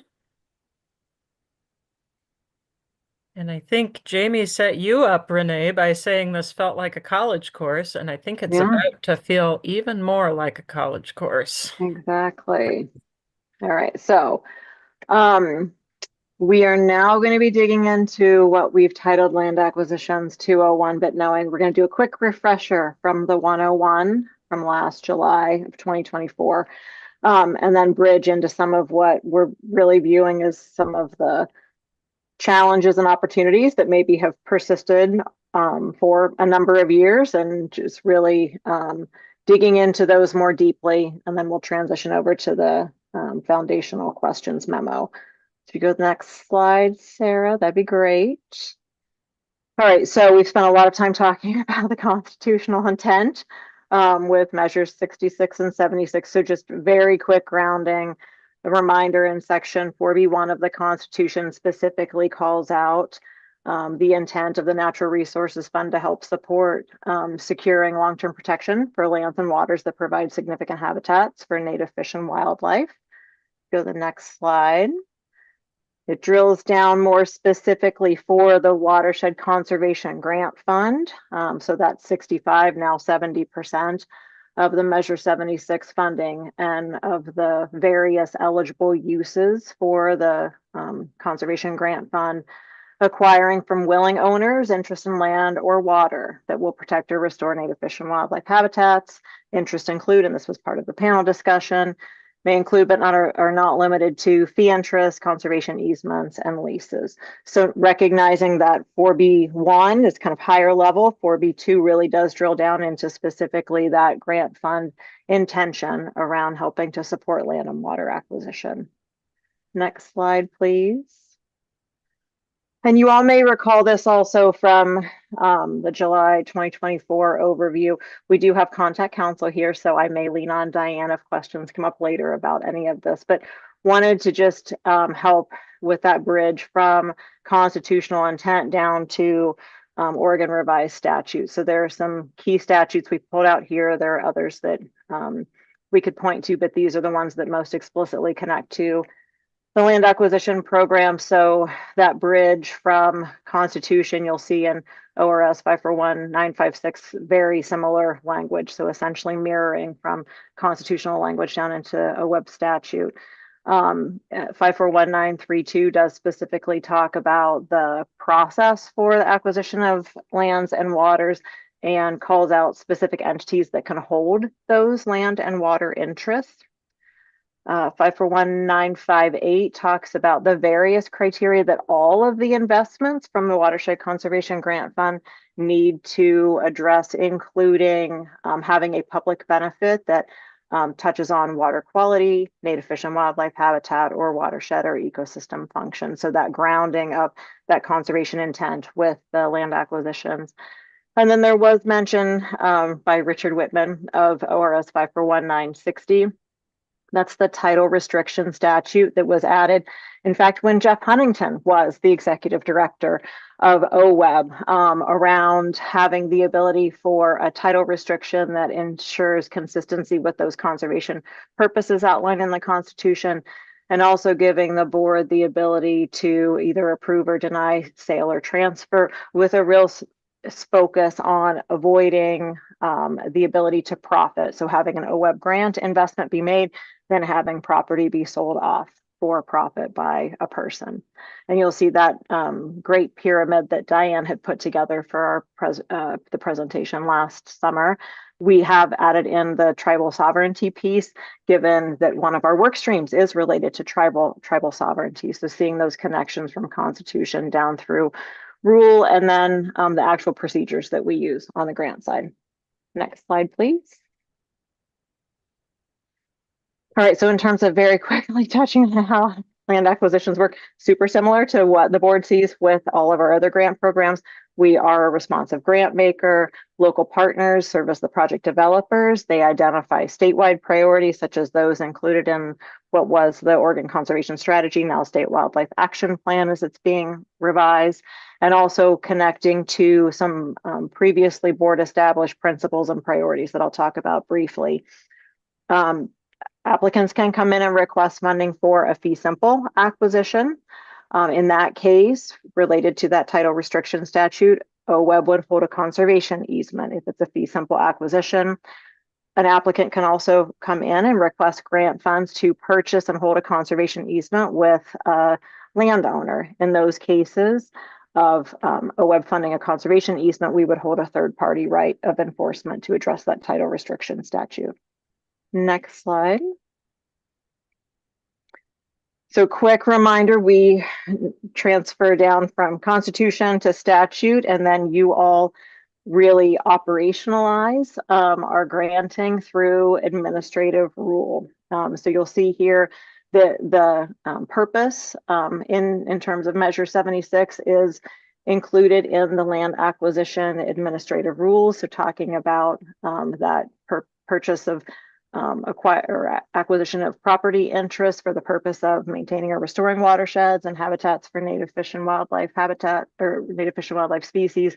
And then we have extensive administrative rules for the land acquisition program. So you'll see some of these are very common to what you would see in other programs: definition, purpose, use of grant funds, matching contributions. There are some components of this that are unique to land acquisition. So for example, within public involvement, we actually hold a hearing, a public hearing on fee simple grant applications given the requirements under the conservation easement statute.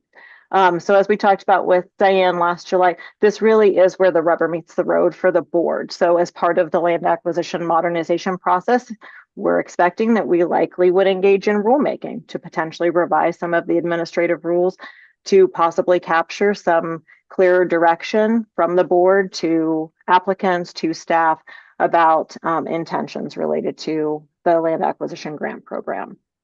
Next slide, please. I did want to touch briefly on back in 2004, the board at that time did adopt land acquisition principles and associated priorities for different basins around the state. So I think it was Bruce Taylor who had referenced conservation biology. Some of these principles are quite obviously connected to core principles of conservation biology that really haven't varied through time. So I'm not going to read each of these, but you see those principles outlined here. And then certainly the basin specific priorities that are included in that document likely could use a refresh at some point. And certainly I think there could be an opportunity to connect that over to some of the updated information from ODFW and others who are working on the State Wildlife Action Plan, but just wanted to note that that is an important part of program guidance for land acquisition grants. Next slide. All right, so this lays out the land acquisition process. Not going to walk through in detail. You guys had that walkthrough last July. Fairly standard in terms of solicitation, board decision, periodic monitoring or periodic reporting. There are some uniquenesses, though, I would say, in terms of land acquisition process. We have a project soundness review that does look at legal aspects of a proposed land acquisition. I mentioned the public hearing. We also have more extensive public notification.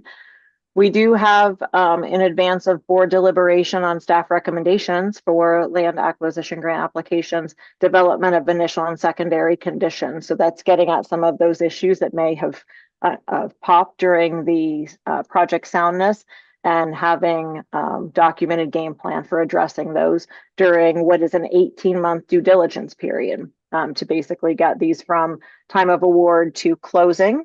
And at time of closing, we do actually have that instrument, either conservation easement or third-party right of enforcement, that's finalized. And then management plan development, that's something that was mentioned previously, that is a core part of the land acquisition process.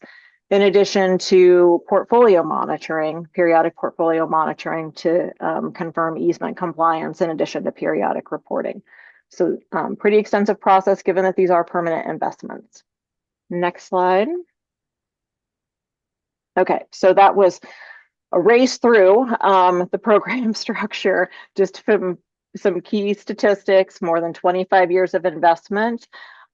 We have a massive portfolio at this point, well over 100 projects combining fee simple and conservation easements. So I think the numbers are actually not updated down below. That's my error, not Miriam's. I didn't consult with her. Nearly 100,000 acres protected or conserved. We've made about $60 million in investments, nearly $100 million in matching funds. So pretty significant set of investments already. And we have, in terms of brief history, gone through multiple iterations of kind of program structure and refinement. So the board adopted the ecological priorities back in 2004. First rulemaking happened around that time. Multiple iterations of rule revisions since, including a pretty significant restructuring of the program back in 2013. And then collaborative process, which in Colt's public comment, the 2020-2021 collaborative process is referenced in addition to some other processes from the Colt perspective. So really trying to have some periodic check-ins, refinements, at times more significant overhauls to get at new learnings, to address issues. And I think we recognize that there are still a set of issues that we'll talk about shortly that still are creating a rub. So really wanting to make sure that we go to some of the core issues rather than symptoms in this process. Since in 2023, we did do some agency restructuring to create an acquisitions and special program section. So I think recognizing the importance of these investments to the agency's portfolio. So I think with that, Sarah, before we bridge to the 201 and digging into some of those issues, challenges and opportunities, maybe a pause to see if any of the committee members have questions about program structure with this refresher from last July, or if you have anything to add.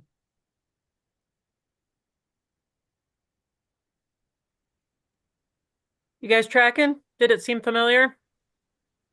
We're trying to do a little of the, like, on last time's episode recap so that we can keep it going from quarter to quarter here. All good? I'm not seeing any hands, so I think we are You good. even got a Thank you. thumbs up from Mark Webb. Okay, great. Get ready for I the can't 201. see everybody, so I can help. All right, so I think if we go to the next slide, this is where we start to get into 201, which are, I think, more complex issues or potentially thornier issues that really warrant the deep dive that we're starting with the land acquisition modernization process. So we have a set of topics on this slide, issues and concerns that have been raised over the course of decade and a half, 2 decades with various processes.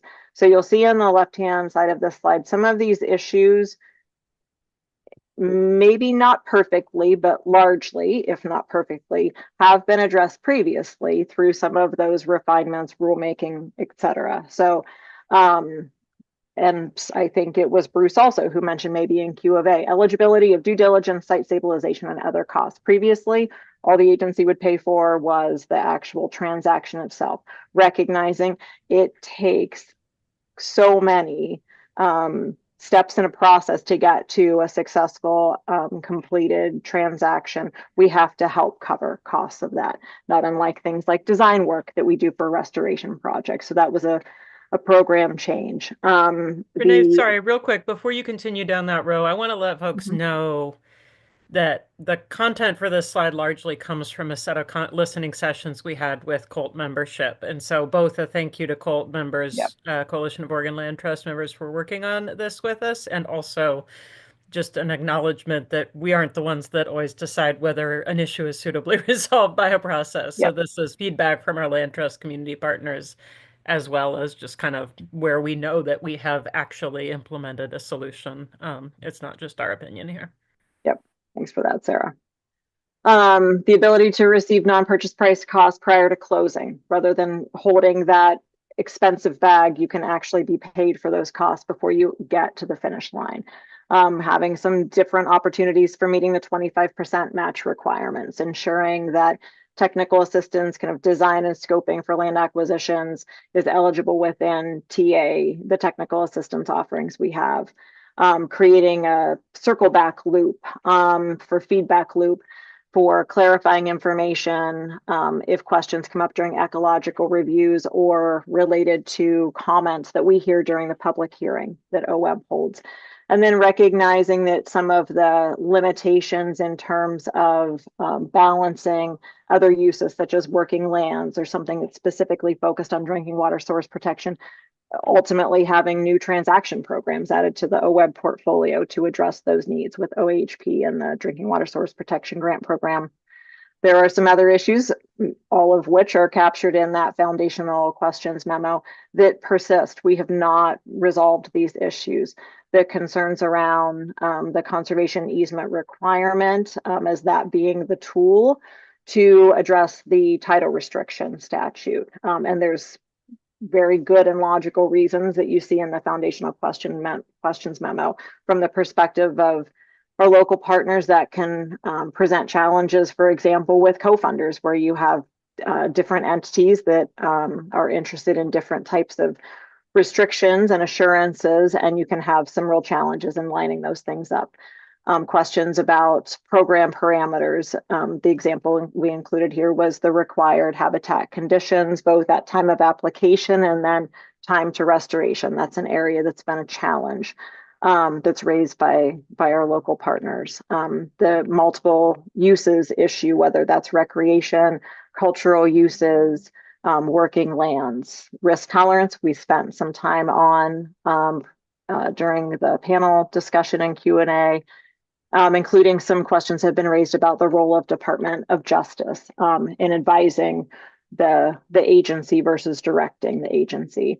Just overall interest in having a more streamlined and transparent grant making process. I think it was Bruce who said maybe on some of these risk topics we could get down to what does it actually mean, some level of granularity rather than maybe some broad statements about risk tolerance or streamlining. So we absolutely can set up some opportunities and future meetings to hear directly from partners about some of the mechanics of that and what's a big issue, what's something smaller that maybe is addressed by some changes in requirements. More flexibility being desired in due diligence, and then tribal sovereignty considerations.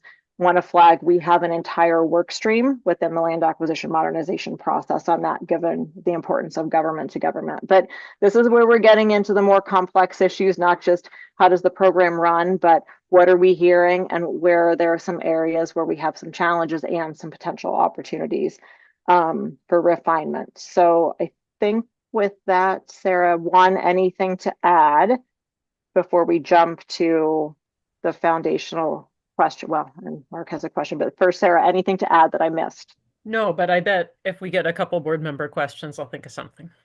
Yep. Go ahead, Mark. I just want to make sure in terms of under concerns remaining, we're actually going to do what Bruce suggested.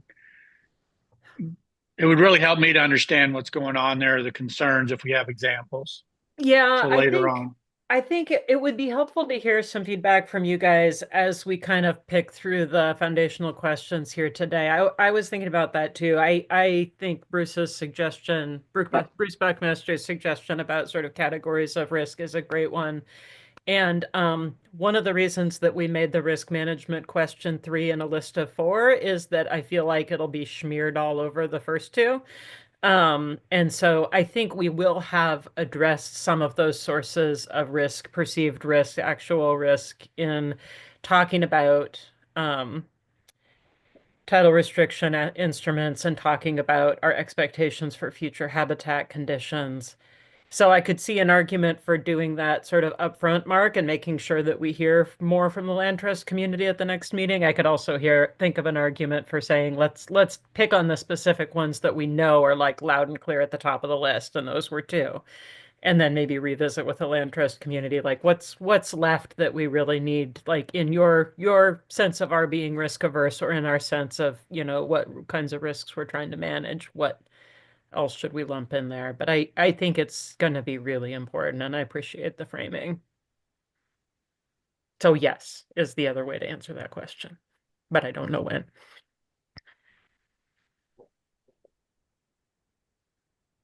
I would also add, Renee, that the challenge of meeting required 25% match, although may have been addressed in part, I still see it based upon the comments we're receiving as still a remaining significant issue at the type as to the type of matches that are being accepted.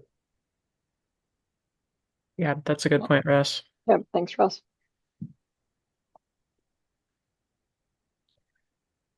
Are we ready to start talking about these infamous foundational questions? I wish I'd thought of a wittier name for them so that we could refer to them by a clever acronym or something like that, but they're kind of nerdy questions anyway.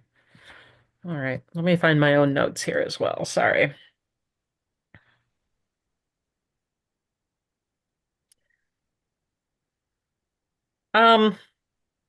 Okay, so these are, just to be clear, the questions that we talked about a little bit, the sort of background at our last meeting of how did we get to some of these big picture issues. And I think the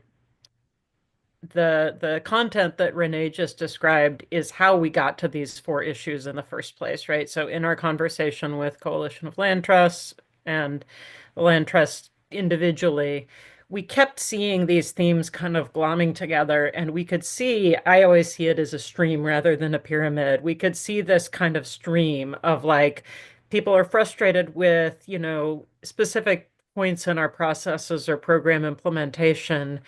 And we can see how those have kind of evolved, starting with interpretation of constitutional language through statute, through rule, through, implementation of our best understanding of each of those at the program level. And some of the feedback that we got from our land trust partners was, and I'm going to say this the frank way, every time you try to fix something down at this level without fixing it up, the cat's distracted, without fixing it up at the upstream level, your process actually gets more complex rather than easier to deal with. And so, we took that seriously. And when Renee talks later, she'll mention that we're doing some low-hanging fruit refinement to make sure that we're able to address the things that we actually can address at that sort of symptomatic level now, because we know we have a solicitation coming up this year. We have land trust partners coming in with proposals. Anything that's, not a foundational question, we are trying to actually address and move through fairly quickly what we can. And then we need this committee and our board and probably the governor's office and potentially other folks in our communities to help us think through these really big picture ones. So I think this is also a good place to remind folks, we're going to talk through a little bit how we saw this evolve. And there are a couple that we can really draw a clear thread from, like constitutional language all the way down, and a couple that we can't. And there may be times as we discuss this that, like, you guys are going to kind of roll your eyes at us and be like, seriously, you took 2 words in the Constitution, and this is like, by the time it hits downstream, what it looks like. And I think that's the natural burden of implementation in the public sector, right? Is it's interpretation upon interpretation on interpretation, to where we have to deal with, the results on a very granular and nuts and bolts level. And sometimes you zoom back out and look at it and you're like, boy, those were some leaps somewhere in there. But I also want to remind folks or reassure them that don't maybe work with our staff as much, that where we have made a lot of maybe fairly conservative or risk-averse judgments about how to construct these programs over time, that has really been motivated by a commitment to our constitutional mandate, a seriousness about the legacy that the folks that came to talk to us today and a number of other folks that were involved in that, the legacy that they left us and a desire to protect that and the integrity of the original mandate in the program. So I'm sure that over the course of the next 4 meetings, a time will come when you're just like, seriously, that's how you got from point A to point C. And it's everybody here trying to do their best to maintain, that faithfulness, integrity of the program. So just a reminder on that.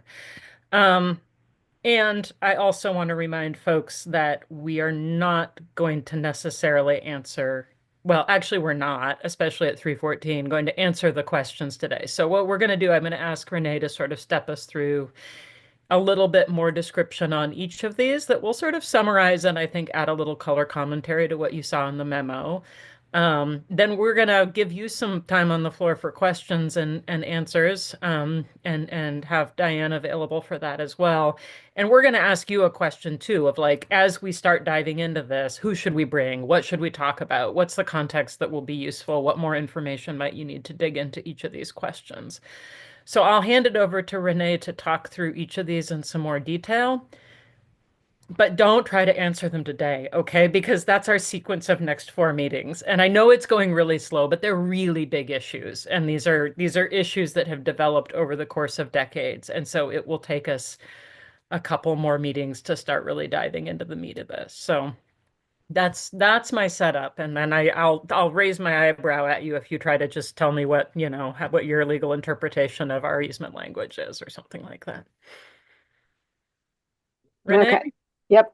Thank you. So we'll start with the first question around, should OWEB allow use of alternative land protection instruments or continue to require use of conservation easements to meet constitutional directives and statutory title restriction requirements? So you see the constitutional language. This is a space other than risk assessment or risk tolerance, where I think the panel spent the most time. You see the constitutional language, the translation down to statute, that ORS 541960, and then we do have how it plays down through rule, where there's a definition of property interest means fee simple ownership or conservation easement. That's about the type of project that can come in.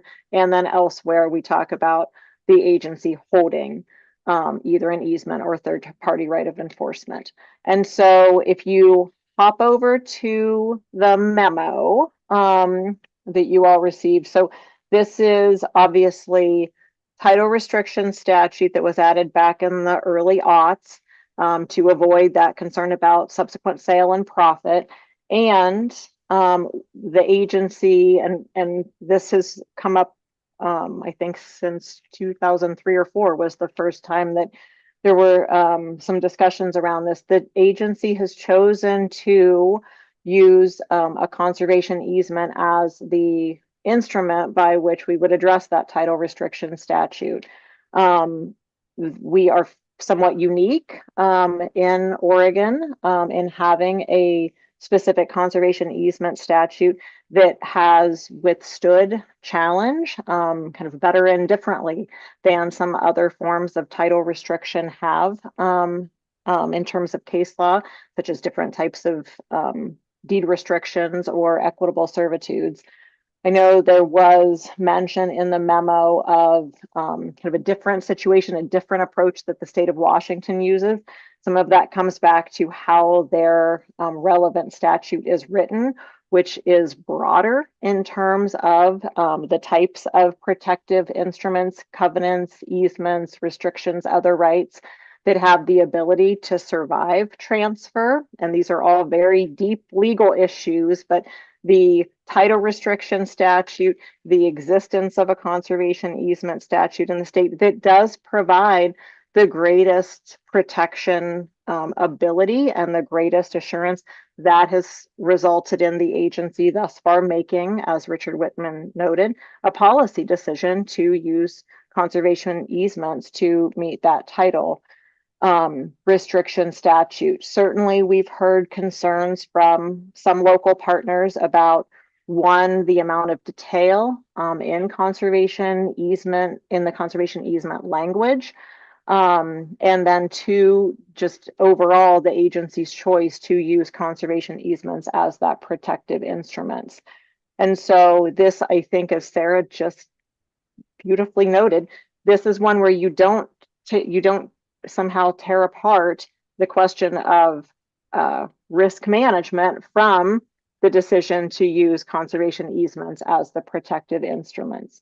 And so I think this is where we'll have that overlay of risk tolerance and a risk management discussion in this conversation around conservation easements. So I think I would say one, Sarah, anything to add? Two, Diane, anything to correct, since we do have contact counsel here? Let's and then, do correct first, yeah. actually. How'd we do, Diane? No, you got to unmute, Diane. Apologies. Thanks, Sarah. Hi, everyone. Diane Lloyd, DOJ. And thanks again for including me in this conversation. I have been advising OWEB since Measure 66 time. As a relatively new lawyer, when I was hired at DOJ, I, prior to law school, worked for a land trust, so had a lot of experience with conservation and with the use of conservation easements at that time. And so worked on reviewing some of these initial questions, and then have reviewed OWEB grant agreements, based probably almost all of them that have come over since about 2010. And so in the role of DOJ providing legal sufficiency review for the grants that fall under that requirement, and that tends to be the grants for higher dollar amounts. But so in terms of that kind of framework about how we ended up here with conservation easements, I think all that's been provided has been really helpful, and it's been really great just in my role to get to hear some of those discussions about the the passage of the measures. We do have that directive in the Constitution that's listed there that, of course, includes interests that are broader than just fee interests, conservation easements, or leases. It says include but not limited to. And then we overlay that statute on top of that. And the statute does require that the board that we have a deed restriction that would allow the board to approve or condition or deny the subsequent transfer of land that was purchased with OWEB funds. And that statute has been where I would say some of the conservatism and approach is probably rooted in that in looking at tools available to affect that directive from the legislature. A long-term restriction on land is something for purposes of conservation that is just fundamentally best accomplished with a conservation easement. And we have just on this meeting a unique gathering of conservation professionals, and so interested to hear other thoughts on that. But over in looking at like that question, what could OWEB use to ensure that as time goes on in the context of acquisitions, so really in the context of fee simple acquisitions where the state is putting in a significant investment of funds to grant funds to buy a property in fee, how do we ensure that the board would retain that ability to approve with conditions or deny the sale, to meet those requirements of 541-960 long term? A conservation easement has always been the response of like the question of what is the best tool to do that. That is the tool that was developed for that purpose. That is the tool that we know provides that assurance if challenged in court, it was developed to avoid the common law pitfalls that allowed negative restrictions on land to be struck down. And so that's all that I would add just to that on that basic point of, how we ended up from, in the context of just acquisitions, that directive to include, or I think what contributed to the board making that decision to use conservation easements. I see Bruce's hand up. I was going to add something, but I'll defer to Bruce as long as we all remember we're not trying to answer this question today. Unmute though, Bruce. Yeah, thanks, Sarah. Hey, in order to address this down the road, I would love to see a list of alternative land protection instruments that would meet the Constitution, statute, rule, etc., or at least the Constitution and statute to see if we need to do anything further. I mean, so I don't know what else is out there. I just hear that we like conservation easements. We can certainly do some work on that, Bruce. And I see Diane getting ready to answer, and I just want to say I bet it won't be quite that clean. It might be a list of potential instruments with a variation or a gradation of appropriateness relative to statute and constitution. But that I think that still meets your intent, maybe, Bruce. Thank you. Yeah, I think that's right. And thanks for the question, Bruce. I mean, so the other types of things that have been looked at are, deed restrictions, as we've talked about, and equitable servitude, in the context of like what would meet the statutory directive in the context of an acquisition. That's really the bucket, but those things, those are names for tools that, there's not a lot of directive about what that has to be, even for a conservation easement. That's really been developed in practice. But a conservation easement is authorized by a statute to be unique in that it would run with the land. When we draft those other types of documents, you would try to do that. You would try to include the terms that would allow it to run with the land, but you would have less assurance of that. And so, there's not, I think OWEB could provide a list of other tools, but the devil would kind of be in the details of then how that tool is implemented, right? And I think we could end up with some of the same concerns, calling it an equitable servitude, calling it a deed restriction, but requiring some of the same types of things, that we've seen in conservation easements. Yeah, we could change the name, but not actually avert the frustration. Mark? Yeah, for me, it would help if we actually identified the 2 or 3 or 4 specific things we want to protect or achieve.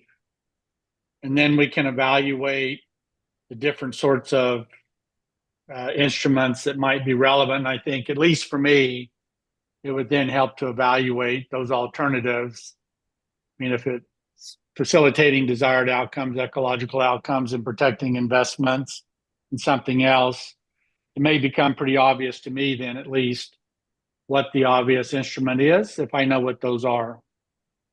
Thanks, Mark. That's really helpful. And I think, I do want to kind of steer us to keep going through the questions here, but you guys are answering our final discussion question, which is really helpful. And it may be more appropriate to go kind of one by one anyway. But you can see how we're trying to set up, I think, a space for discussion in September on this topic. And we don't have, this committee reports back to the board, which then would initiate rulemaking, which would explore these issues, right? So we don't need members in this committee to say, use a servitude, equitable servitude, or a covenant, or a whatever. We can explore that, and I think that's good advice to bring some more context on that. But I think what we're trying to bring to our September conversation, where we're really focused on this question, will be, okay, so there's this space down here where if we're going to use a conservation easement, we could do it differently. As Diane said, we could make it easier, we could make it simpler. What are some ways that we can address? And I think we will definitely want to hear from the land trust community some more specificity around what's working and not working in our current sort of easement tool environment here. Um, there's a lot there that we could potentially change and address without a rule change if you know, kind of to Diane's point, it's not so much the tool but the way we're implementing it. Um, or it may be that, you know, when the board presumably, you know, decides at about, you know, January of next year, okay, there are big enough changes due in this program that we might want to go ahead and initiate rulemaking on a couple topics. That would be the place that we would develop a rules advisory committee and start digging into that question of what should be in that rule. Should it be conservation easement or should it be a broader set of tools? And I think it could be feedback from this committee or from the full board or from the governor's office or from the broader community.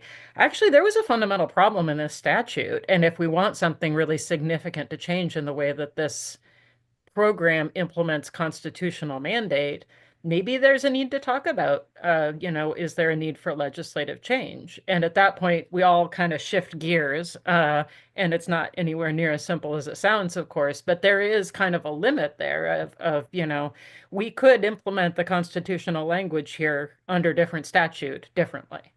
And so there, you know, the desire to change and the magnitude of that change coming from the board, from the governor's office, from partners could lead us to say, oh, maybe we better start talking about that. Maybe we better start thinking a biennium ahead. Is there something that needs to change about ORS 541-960 that would create space that's really important for meeting our mandate with this program? I don't personally think I see that at this point, but that's how I'd like this committee to sort of think through this opportunity for modernization, as like which of these scales gets at the crux of what really needs to be fixed. And I think the instruments absolutely bringing in more context. I think Bruce's previous comment on risk, I actually can see now where that would plug in immediately. Like we can talk about types of risk in the way, Bruce, that you described as part of this discussion in September and specific to this question.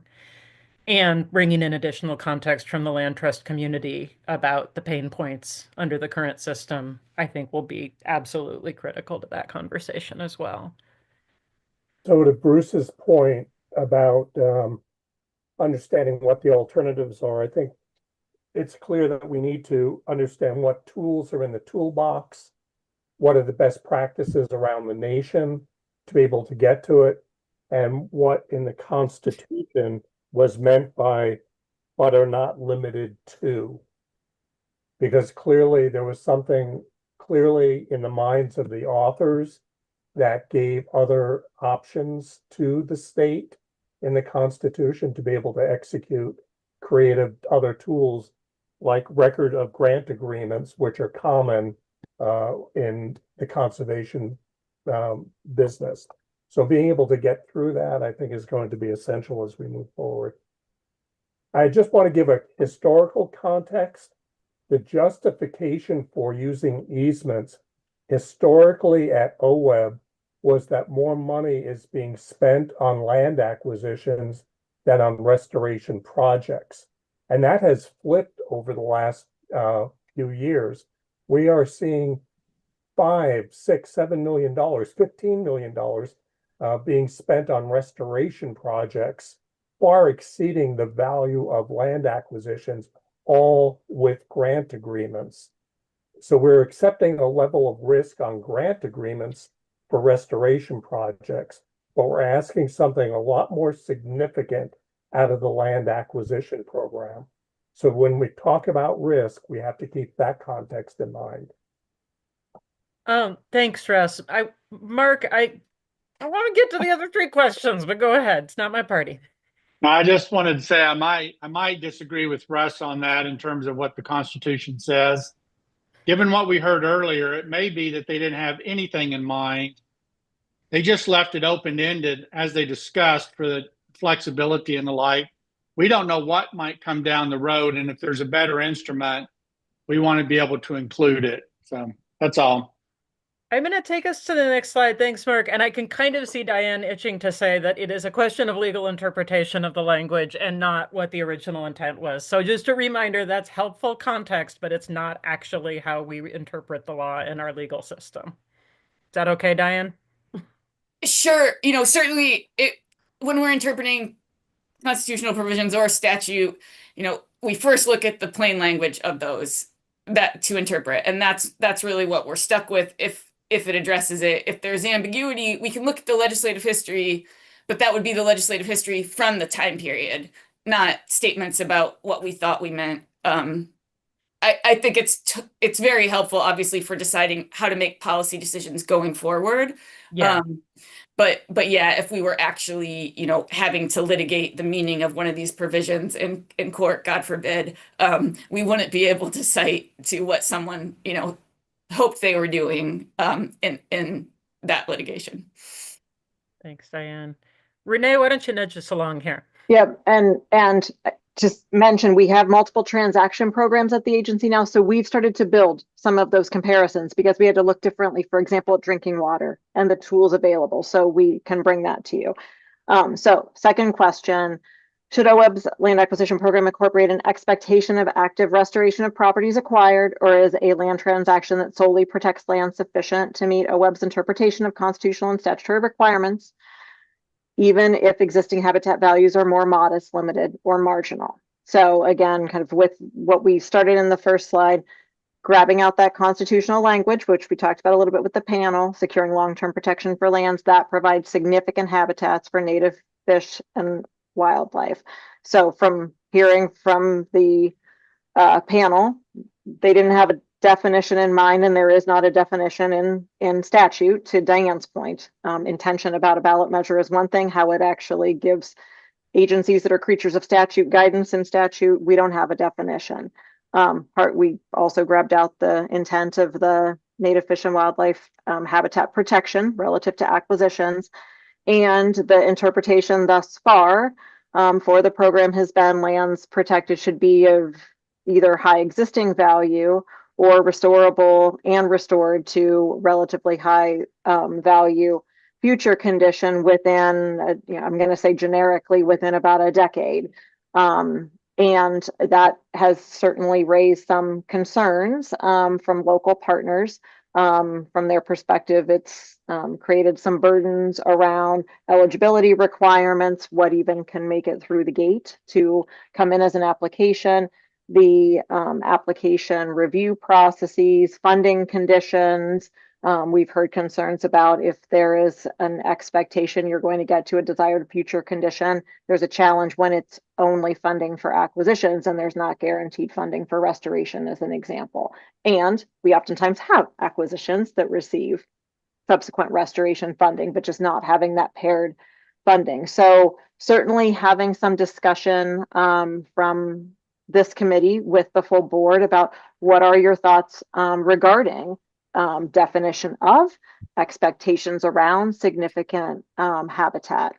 And I want to put another plug in for we do have existing ecological principles and priorities associated with the land acquisition grant program. It could be that there is an opportunity to refresh those and kind of think differently or with more detail about how we describe significant habitat.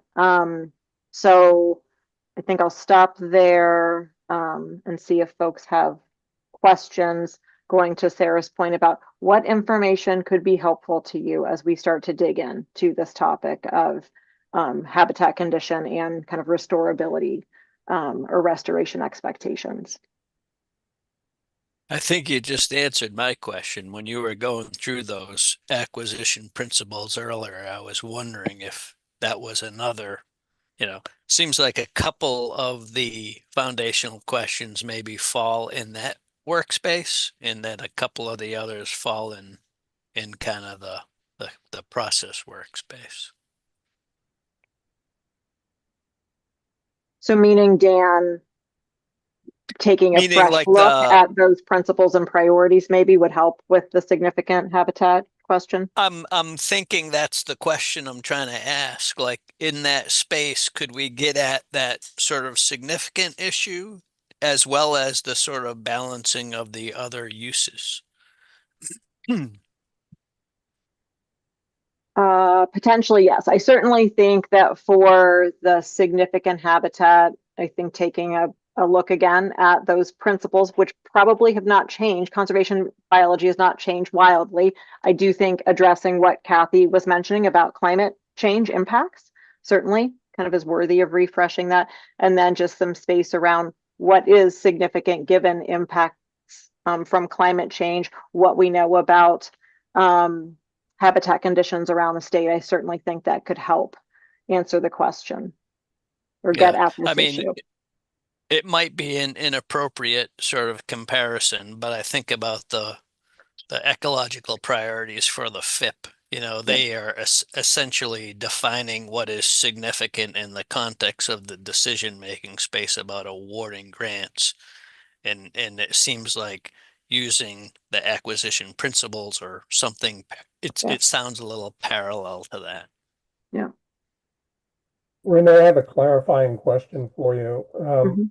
Does this relate as well to the amount of years that it takes to achieve the future desired condition? I think we have a limitation of 10 years, and perhaps we've learned that we need to have more flexibility there on some of our habitats, which particularly those that get exposed to fire on a regular basis. I do think that's part of the question and part of the challenge for local partners, Russ, is one, how do you define significant habitat to even come in the door to apply? What is expected of you when you do come in the door by way of restoration? And then what is the time frame for that? And I do think some of that is again connected to risk tolerance.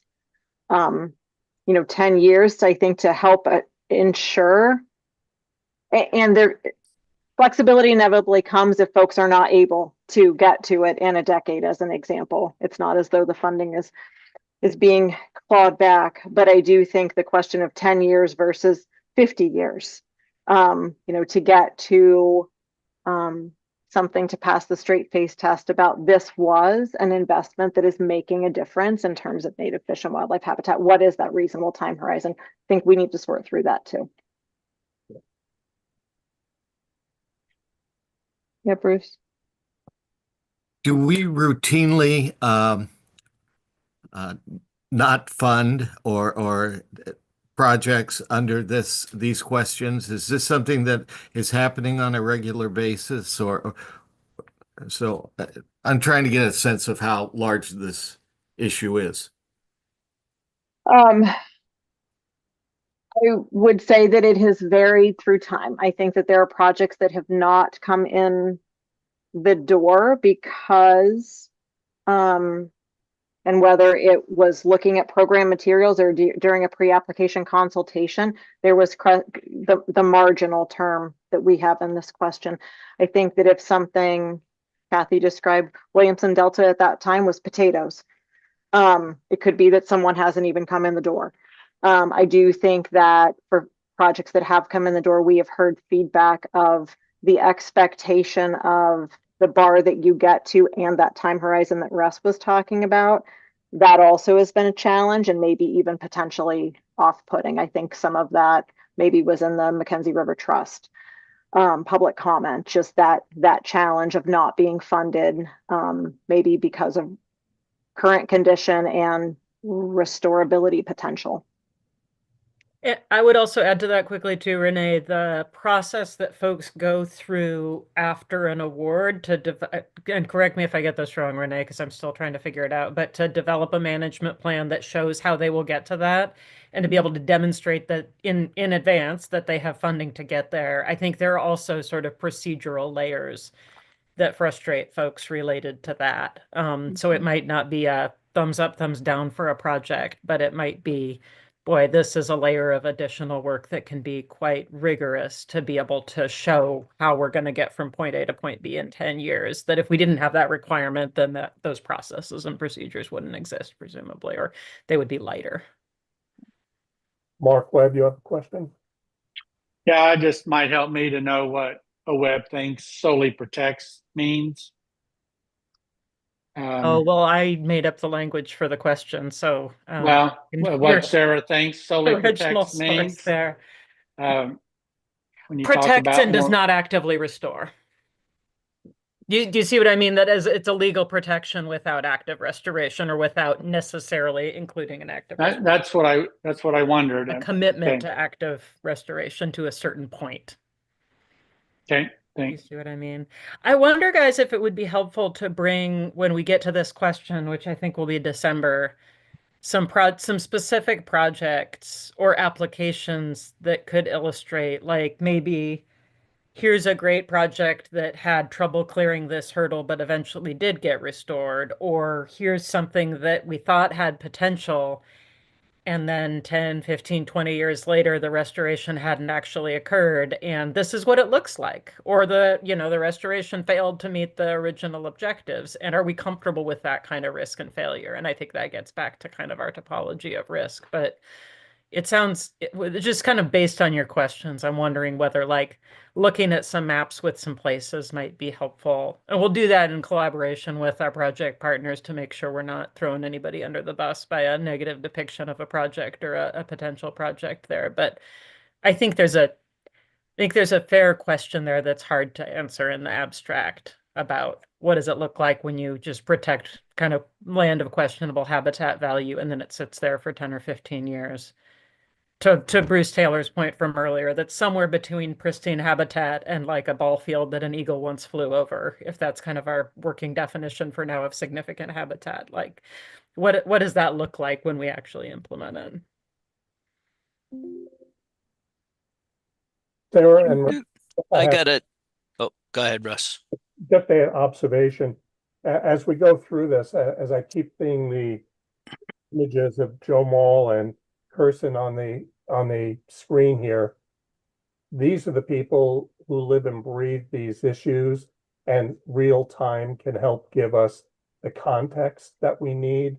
So I want to make sure that we have built in, as we have these discussions, the flexibility to get their real time perspectives. I appreciate that, Russ. We'll do our best, and we're gonna have to talk about how to do that in the context of a public meeting. And I know that's a crummy answer, but we know that we're working on it. The panel is the best solution that we have for now, and we will definitely make space for that in the next meeting as we dive into these issues. But that's what we're kind of wrestling with, and why it seems like we're excluding people from a conversation that they know about, and that's the law. And I'm obligated to just do a time check here. We've got 2 more foundational questions to go through. Well, they get more vague while we go along, so kind of more catch-all. Should we keep go? Renee got called away right when we got here. Should we go ahead and I think we can do the last kind of work plan 1 in 10 minutes. So maybe if we can run through these last couple in 5 minutes, you guys tell us. And this is a ways out now, right? This is several meetings away, so we'll have a chance to ask your opinion on some of this stuff again. Yep.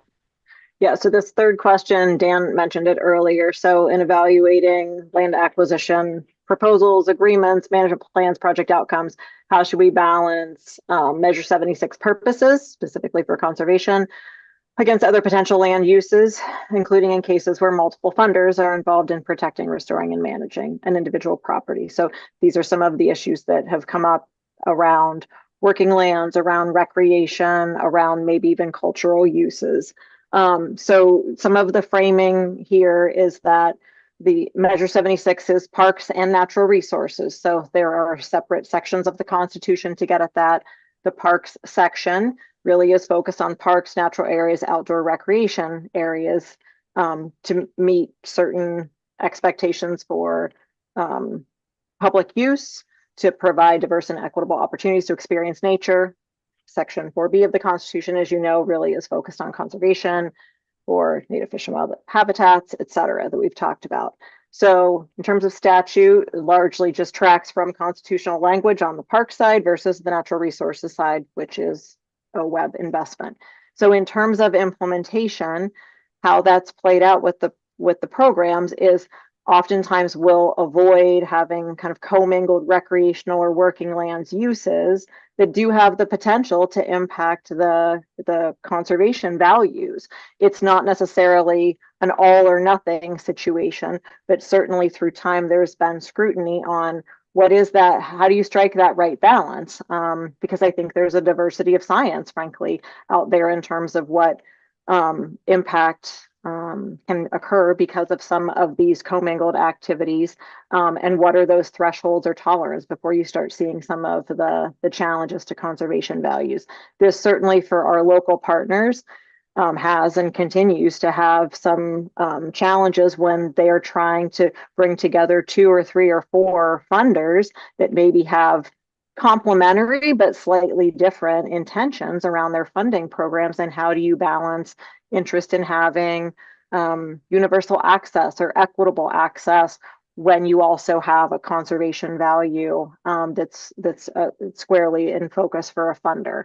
And then certainly that, as Sarah mentioned on the previous topic, that has played out with management plan challenges too, not only just kind of access to the program up front, what are the right fits, what's that acceptable level of different uses, but even in the midst of management planning, just some feeling from local partners that sometimes that requires a lot of time and energy investment to balance those somewhat challenging and not always conflicting, but at times conflicting issues. So having the board spend some time mulling through this so we can provide some clearer direction to applicants, to staff, to grantees that we're working with on management plans once projects are funded would be really helpful.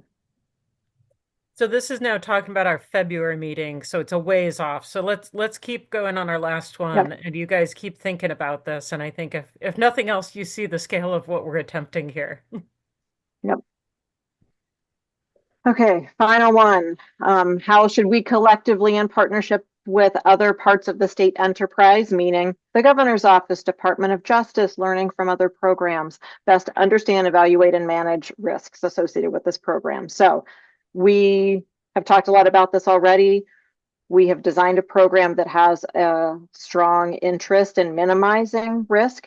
That has been driven by many issues through time. At times, the board has had greater or lesser concerns about certain types of activities happening. A gas pipeline, for an example, on a land acquisition, legislative concerns, public concerns about what level of risk is acceptable on land acquisition, and what is that maybe headline that Josh was talking about that folks were interested in avoiding. That has definitely resulted in some concerns from grantees about the approach to due diligence taken by the agency can increase time and effort spent on, from their perspective, what are pretty low risk issues. So I think back to Bruce's comment about what is that matrix of different types of risk, and where are the big red flags in terms of that risk potential and then the subsequent ramification of risk. So I do think we've also heard, and Russ mentioned it in terms of funding, but how is risk handled across OWEB's grant programs? And are we having a different risk tolerance bar setting for acquisitions than we are for other programs? So having more of an open conversation as we look across the agency's grant portfolio. And then just from a staff perspective, we popped in these last couple, their early thoughts, but just when you remove sideboards and you increase that risk threshold, where does the risk sit? Because what we don't want to have is an unintended consequence of someone else holding the bag with risk without having an explicit conversation, which leads to, we don't want to be increasing risk for grantees, but that is part of this open process that we hope to be able to have with the committee, the board, and input from our local partners who are engaging in the land acquisition grant program.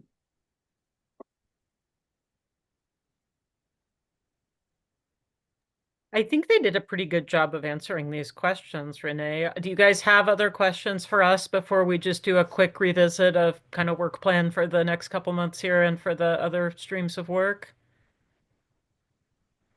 Mark Webb? Yeah, two questions that come to mind. One is how aligned are we with other state agencies, natural resource agencies, Hmm. in terms of our work? How aligned are we in fact or not? And how aligned are we obligated to be? That's one thing. And then earlier, I don't know if it was Nan or Catherine talked about Oregon's cohesive strategy. The one thing I see in here that they didn't have when Measure 76 was passed is a shared decision space about what ecological resilience amounts to across Oregon's landscape. And it does seem to me that that should be informing the kind of purchases we're willing to support or restoration activities we're inclined to support. And that's maybe a tall task, but there's a sense in which without those sideboards, we're still kind of wandering around or could easily wander around. So I'm just wondering how tiered this activity is to maybe best available science for east side, west side, riparian, forested type things. Seems important to me. Mark, just as a reminder, the state conservation strategy was mentioned in the Constitution. The quality of the 4 revisions are getting better and better to address the type of issues that you've described. And who knows where it'll go over the next 10 to 20 years or 50 years for that matter. But being able to hang our hats on the great body of work that is coming out of ODFW was intended to help us inform our decisions. And the spatial aspects of that are getting to be extraordinary in their nature.